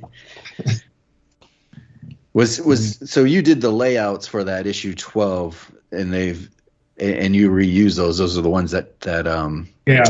I just Mario was going to use. Yeah, because Mario just went off the reservation when he did his. He only drew one page, but he had reinterpreted it in a crazy kind of way, and then he wasn't. It just seemed like this is never going to get done if I just leave it up to him. And was Daredevil in that book as like the Charlie Echo character who's going to be that? Like when you did the layouts originally, was that Charlie Echo? Like, initially the Mario had a first 7 pages that were done. Okay. So when I came to him, it's like he's got this chunk of it that's done, and then beginning in page 8. So it's like, I need to end this story in between 8 and 20. Here's this, and it'll end the story. And then it was, oh, now he's lost those files because his computer is no longer there, and whoever, for whatever reason, those weren't available anymore. So then it was, okay, now I don't have those first 7. I need to come up with a new 7, and I can't use Charlie Echo anymore. So I need to get him out of this immediately. And so it was like, well, the easiest way to do that is just to kill him in panel 1 in a big explosion. So I don't have to draw his costume. I don't have to do anything, and just get him the hell out of the story. And and then when Daredevil shows up, then it's like, all right, he's just another character that's taking up the same physical space as the other one. It worked well. I mean, I tried to get through the Image Ant series, and it was kind of tough. I just kind of poked around here and there because I had the issues. I went back and bought them. I think when you first announced you were going to do Ant, and I had like the first 3 when they came out, and that's kind of where I stopped. But it's kind of hard to get through that initial series. I don't know. It's such a weird thing because it has its moments, which I like, and then it's got all this stuff which I'm not as fond of, and then it's every writer on there is putting a lie to what the other guy did before him. Right. And at one time, one of the issues, it was kind of making it like, oh yeah, those first 3 issues didn't even happen. It was like, well, what the hell, man? If you started off the book and those ones don't count, what's going on here? So, you know, when I'm retelling the story, it's like, well, what parts of this even count anymore? Plus, I mean, Dragon is in one of his early issues in some flying car with Mr. Glum. It's like, well, that dates this. You know, and plus the way that he had written the stuff later on, he was tying it in. He really wanted it to seem as though Ant had been there since the beginning of Image. So he was like, let's set a bunch of this stuff in 1992. And it's like, well, is your character going to be in her 40s? I mean, this doesn't work anymore. You can't really do this. Right. She's like fighting in Baghdad, right? Like Operation Storm or something. Like, yeah, it's like, oh, this can't work. It doesn't make any sense, you know, unless I'm going to set her story in the 90s and just keep it there. Mm-hmm. You know, so. And doesn't know what the internet is. It's such a nightmare. All right. Well, listen, guys, it is that magic time when I have to turn into a pumpkin. Well, we appreciate your time as always. Thanks for answering all our insane questions. All right. And hopefully we will not wait so long to have you on again. We say that every time, Jim. This again real soon. I think we'll make up for it more this time, though, for real. We'll get you back sometime in the new year for certain. All right. Thank you. All right, guys. Take it easy. Good talking to you again, and I'll be in touch. All right. See you. Bye. Well, that was a fantastic interview. I mean, as always, it's a super pleasure to have Erik on the show. You know, we will seriously make an effort in 2022 to have him on a little more frequently. But, you know, it's always a pleasure. Great to have him on there. Love to get those additional insights and stories that he always brings us.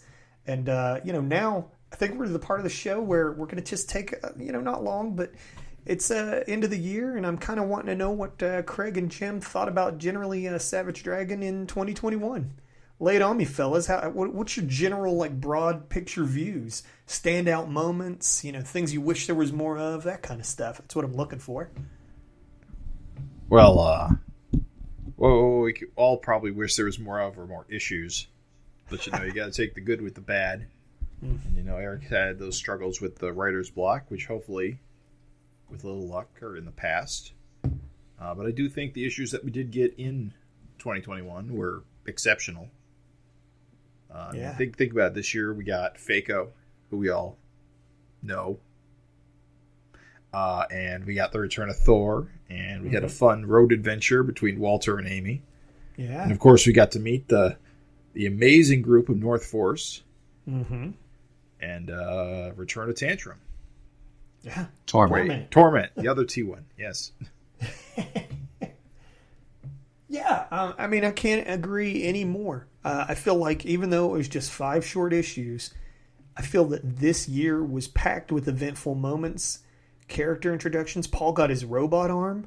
That's true. He did get his arm chewed off. Actually, got his arm chewed off right at the beginning of the year, which was a big thing because, of course, we had I think we all had speculated that Paul didn't have the regenerative abilities of Dragon, so seeing that play out, in such a visceral fashion was a shock. Mm-hmm. Speaking of shocks, we got to see Malcolm go Super Saiyan against Thor, and that was fucking great. That whole Thor thing is pretty fun. Yeah.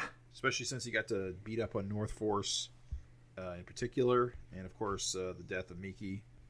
Mm-hmm. Yeah, it was huge. Huge loss. Well, I mean, it's huge in that, think about it, like, Thor immediately started blaming Malcolm. Now Thor has, like, a fucking vendetta against Malcolm. That's what I mean. It's his son. And so, again, another death at the hands of Malcolm, inadvertently, at least. But it's even nice funny you mentioned that, Craig, because, like, as I was rereading them for the show, I was just like, we always poke fun at Malcolm being, Malcolm the murderer. But, like, it kind of, like, it fucked with Malcolm a little bit that, he was more or less involved in Miki's death there. It was a nice character moment. Right. I got to agree with you guys, though. There's so much. I mean, we're only talking about 5 issues. But, again, it's just a lot happened. The return of Mako. For a while, we didn't, we saw him floating in that quote-unquote back to tank Let's or whatever. be real. He's still not Mako. Right. No, Fako. But you still have a Mako-like character. You have Thor now. So you got like 2 old school baddies that are kind of back. They're fan favorites. Yeah. Then you get an episode or an issue with Walter, who's becoming the new fan favorite. Yep. You get North Force, which we got a North Force Zero out of, which was pretty cool. Has Alex ever made it to the wedding altar? Oh, that's right. I forgot they got married. Yeah. That's a big deal. I mean, yeah, think about it. Like, Alex. You know what? I can't remember if she actually married no, they Chris just or float not. around. No. I mean, remember there was that whole period Chris. Remember Chris? They were together Yeah. for like a while, and I can't remember what they're... I'm pretty sure they were just broke up, ultimately. Yeah, I think you're right. But yeah, she finally got her fairy tale ending and married Dragon. Yeah. Sloppy seconds. The seconds meaning Paul. I mean, we just got finished talking about it with Eric, but the whole issue 260 with the 2 letters was a real fun issue. Yep. Duel and banjos. 2 letterers, North Force Zero. Like, it's funny all the you were saying that, Craig. It's funny all the eventfulness just even around the book. Like, not even necessarily in the book, but like the eventful stuff that happened even just around Savage Dragon. Yeah, including the finally the arrival of the Ant series. Yeah. Which we've been waiting on for years now. Yeah, absolutely. So, Larsen's been busy, for And when you look at this year, the first half of the year went pretty well. I mean, we were getting them at least one. The longest was like a 2-month period until we hit like June, and then it was 3 months until we got an issue in September. And it's now, we're now getting on another 3 months or so for the next issue. So it's really been the last half of the year. And again, I don't know how much is tied with, the letterer, Eric's writing block, the printing issues. But it does stink not to get new issues. And it does slow down this podcast because we're not getting the new issues to review. I guess we could do retros, but, we've all, side note, had eventful kind of end of the year issues going on as well. So there's been big changes for us behind the scenes. But I mean, hopefully with 2022, we can get back more into our normal pace. Let me throw this out here real quick. Friend of the show, Matt Hickman, mentioned in the very frequented, we mention on the show all the time, Erik Larsen Savage Dragon fan group on Facebook. Friend of the show, Matt Hickman, mentioned that also, we had Vanguard over at Big Bang. Correct, Bang, yeah. And then you also had the Captain Tootsie, Captain Marvel Big Bang comic. Yep. So and those were this year. And so it's like, there was just actually a lot more on the table when you add Ant and you add the Big Bang Adventures. there was a lot more to sort of chew on than you might think. You had the Savage Dragon covers on crossover, and then you had Erik Larsen covers on Geiger and Firestarter. Is it Firestarter? Yeah. Yes. Mm-hmm. Correct. So there's a few other extra things. I mean, it doesn't compare to getting a new issue of Dragon, but did you say crossover? Is that what it's called? I think crossover got a cover too, right? Yeah, that's what I said. Crossover. The Erik Larsen Dragon. It was actually Savage Dragon on the cover, which made it even more sweet. It wasn't just Erik art. Right. Well, wait, what was the third one? I remember Geiger and Firestarter. And Firestarter. Firestarter. The Kirkman Samney issue 12. Was it 12? Yeah. Firestarter or Firepower? Firepower. Oh, You're sorry, right. Firepower. Okay, that makes more sense now. I'm glad you got it. I dropped that book. We're trying to keep it tight. I want to know, you guys, your top 2021 moment from this year. Like, which to you ranked the standout of those 5 issues?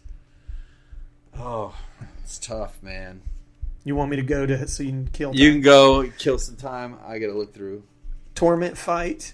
Torment choking Malcolm with his own guts. Yes. It was just over the top. And I think that was just overall just a year of good fights. I mean, goddamn, that Thor fight was hot. But, like, that was just such a great thing because it just really illustrated, like, here's Torment, and he's like, he's afraid to even bust a bubble. And then, boom, next thing you know, he's strangling Malcolm with his own guts. And I was just like, holy Toledo. To me, that's 2021's top moment. Hope that bought you enough time. I'm gonna have to go with Hind Dog getting his chicken stole. I mean, there's a lot of options here, but I think where'd it go? Shoot, Craig, do you got one yet? I'm just gonna go. It's probably the most boring answer, but the Thor fight, just because. I mean, you look at issue 257, and even just with a throwaway character like that Grunhilde character, that splash page kills it with the snow. She looks awesome. The fight, losing Mickey, like Thor just ripping out Ragnarok's eyes, a character that, was a nice little callback to that issue with Ant when the Illuminati was stealing the gods' bodies. Mm-hmm. So that was cool. Just Thor in general, pulling the eyes out and jamming it into his face. There's like he looks so psychotic with like the blood dripping down his eyes, right. And just the way Mickey was just kind of, his face was just blown apart by Thor's hammer. Right. Just absolutely shocking, and just couldn't have happened to a better villain. Yeah, it was really tough for me, man. That was almost my number one, Craig. I love that cover with like just the hammer coming down on Malcolm. The power of that, it's just, it was such a cool issue. And honestly, we had speculated what would happen against Malcolm versus Thor for a while, so it was a huge payoff. Yeah, it was like lightning power versus lightning thunder. Versus lightning. we were hyped. So, Jim, you there yet, man? Yeah. Okay. It's kind of an odd pick, but I really like in issue 259 when Captain Tootsie shows up and uses his beam to disintegrate all the Rockmen. Yeah. I'm a big fan of that. It's a cool visual. Little wavelengths. Yeah, with the waves coming off with the inverted colors. Tootsie's the man with the plan, dude. It was good to see him back too, because he was kind of he'd been gone for a little while. Yeah, one assumes to space with North Force. Oh wait, no shit. That was where he started that journey. Yes, I'm an idiot. It seemed like basically we hadn't seen him since Scourge died, or at least not. Yeah, that sounds right. Let me ask you, again, trying to keep it tight. So, 2021, it's in the history books. It was a slim year. I'm going to eliminate you from saying more issues of Savage Dragon because that's just kind of obvious. Give me some hopes and dreams, something you would like to see from the book in 2022. For me, cannot say more issues. For me, it's 264. I want it to be a banger. This the story of Paul cover where we're learning about Paul Dragon. Right. I'm just really, really looking forward to it, and I want it to be super awesome. I agree. I see. Yeah. Yeah, that's an important issue, I think. I keep looking at that cover and just waiting because it's got all the old characters kind of running at you. Mm-hmm. It's showing is it Rich Johnson and Paul Dragon? Is it Rich? No, what's it's Bleeding Cool. Yeah, that's what's his name? The Johnson, the the ugly one. No, the father. Oh, you putting me on the spot like this? Oh God, people are gonna skewer me for not knowing. But anyway, fake fan.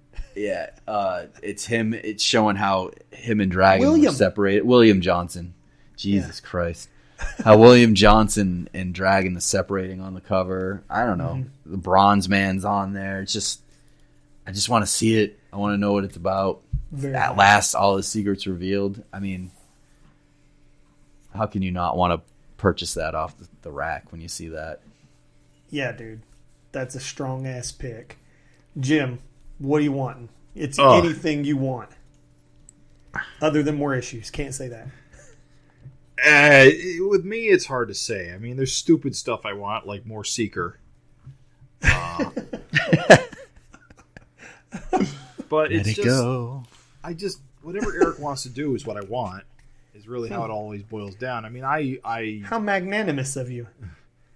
I mean, there's, I joke about the Seeker, but there's certain villains I always want to see come back, but you can't just bring the same villains back all the time. Like, I love Neutron Bob, but he doesn't need to come back every day.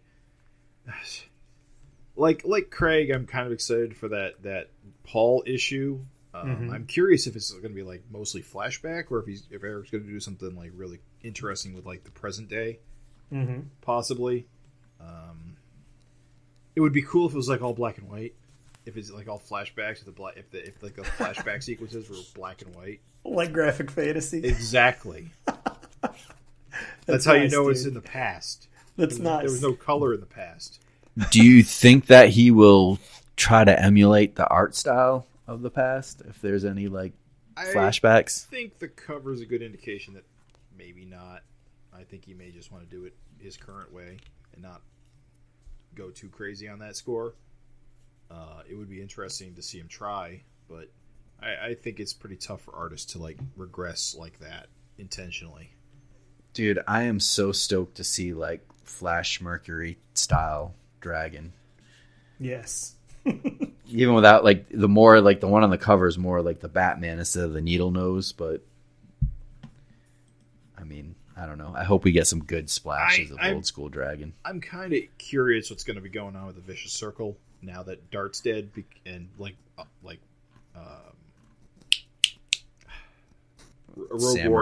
Warrior's been arrested, and like now Bug's taking care of the Dragon Kid.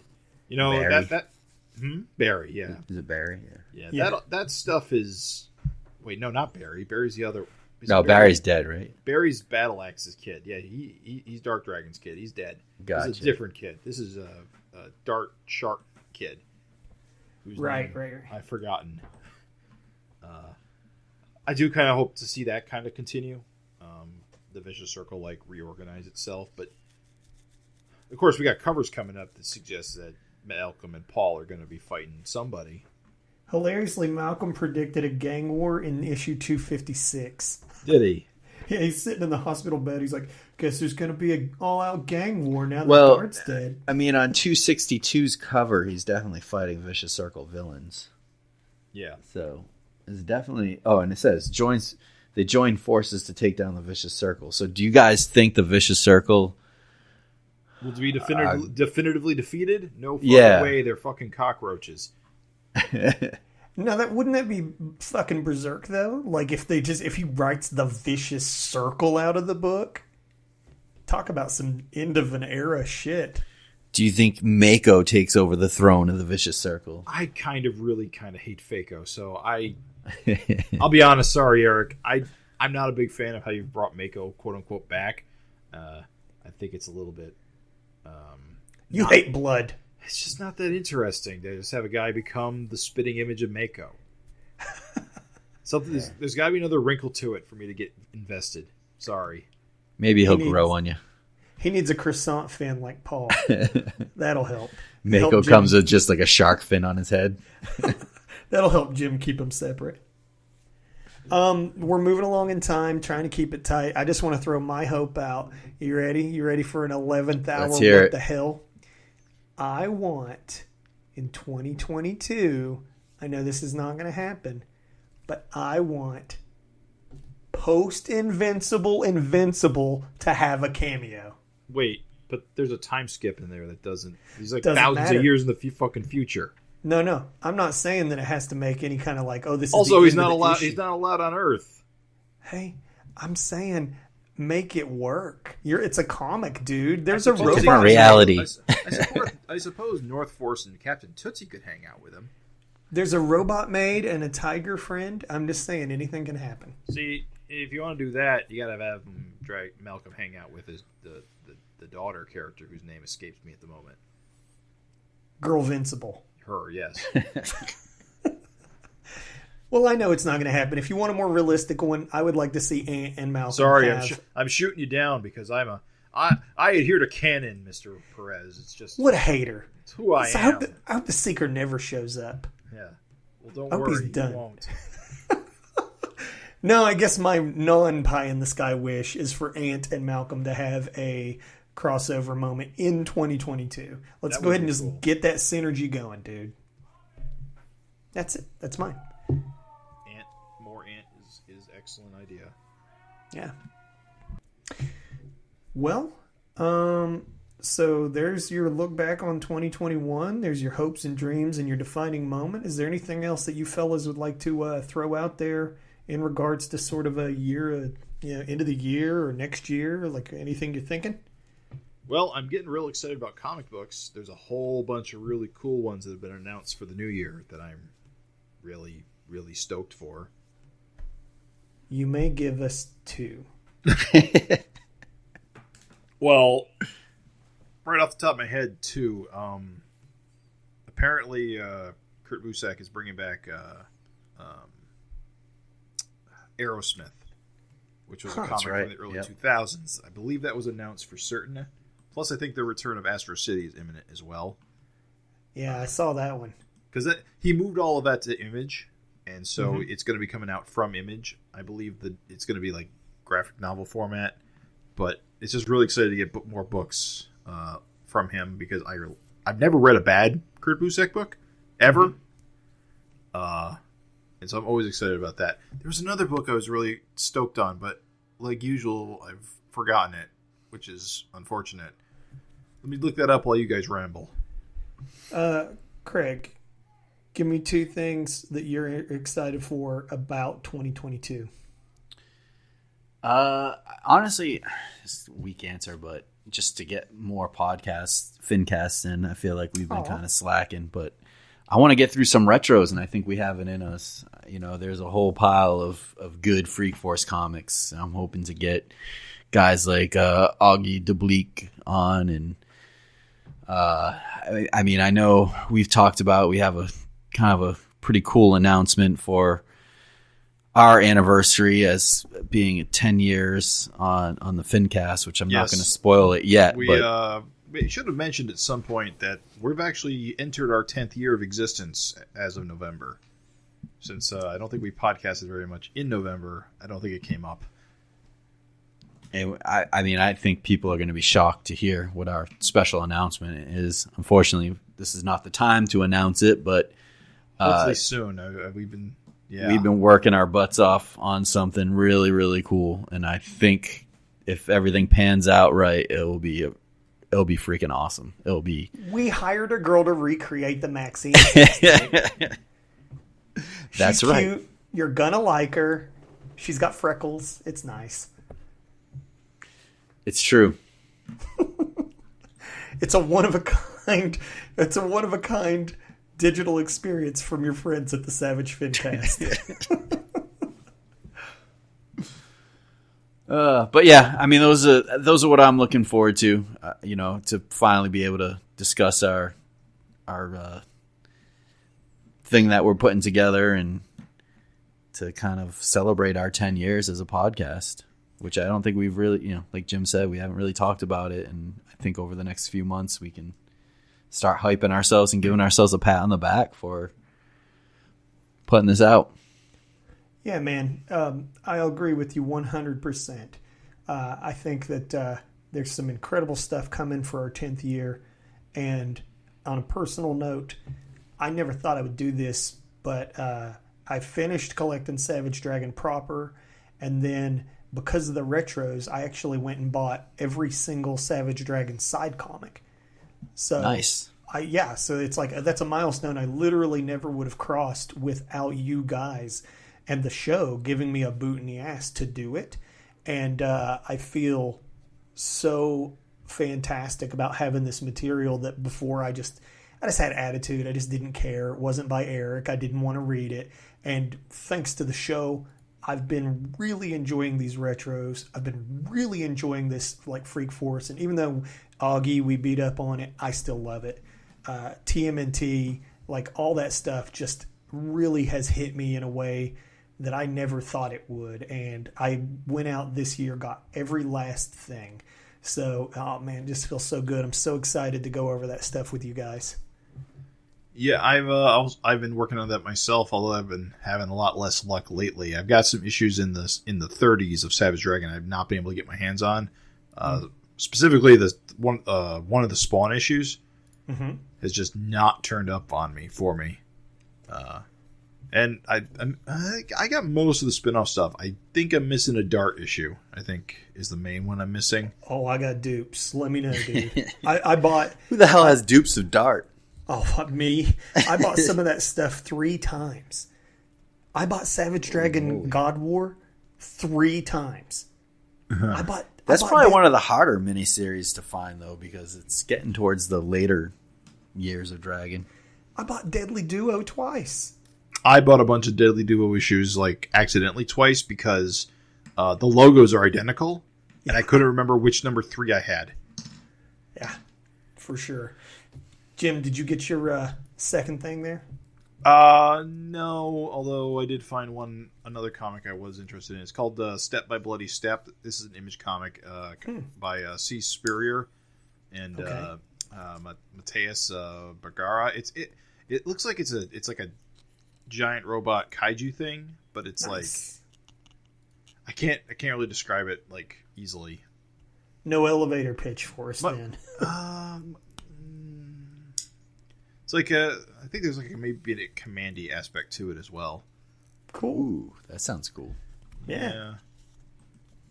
I'm not seeing an actual series description, but the cover looks cool and the art looks good. Spurrier's name tickles me as familiar. What's his big I would know him series? Oh, that's tough, man, because I don't know if you would have. See, I know him from 2000 AD. Okay. Gutsville. Enough. Did you read Gutsville? No, I didn't. But just to know he's a 2000 AD guy is good enough. That's a hell of a lineage. Because he's done a lot of Marvel stuff and DC stuff in the most recent years, which you're not going to be familiar with at all. To be fair, I barely am. I guess Six Gun Gorilla. Okay, there you go, dude. I know Six Gun Gorilla. Okay. Fantastic. Hey, guys, I think we're pretty tight on time. Last call for thoughts, sentiments, anything you want to throw out there. I think I said it all. I'm just, like I said, looking forward to the new year. Me too, man. This 10-year anniversary of ours, just nothing but awesome things ahead. I think 2022 is going to be a kick-ass year for Savage Dragon fans, and it is also the 30th Image anniversary. I think that's going to energize Erik more than he thinks, and I'm really excited. I can't wait to do more shows with you guys, for sure. Sweet. Same here. Well, thank you for listening, Savage FINcast listeners. Thanks, Craig. Thanks, Jim. Thanks, Eric. I guess that's it. Yep. Talk to you. Thanks for listening. Talk at you later. Talk to you for listening. Thank you later.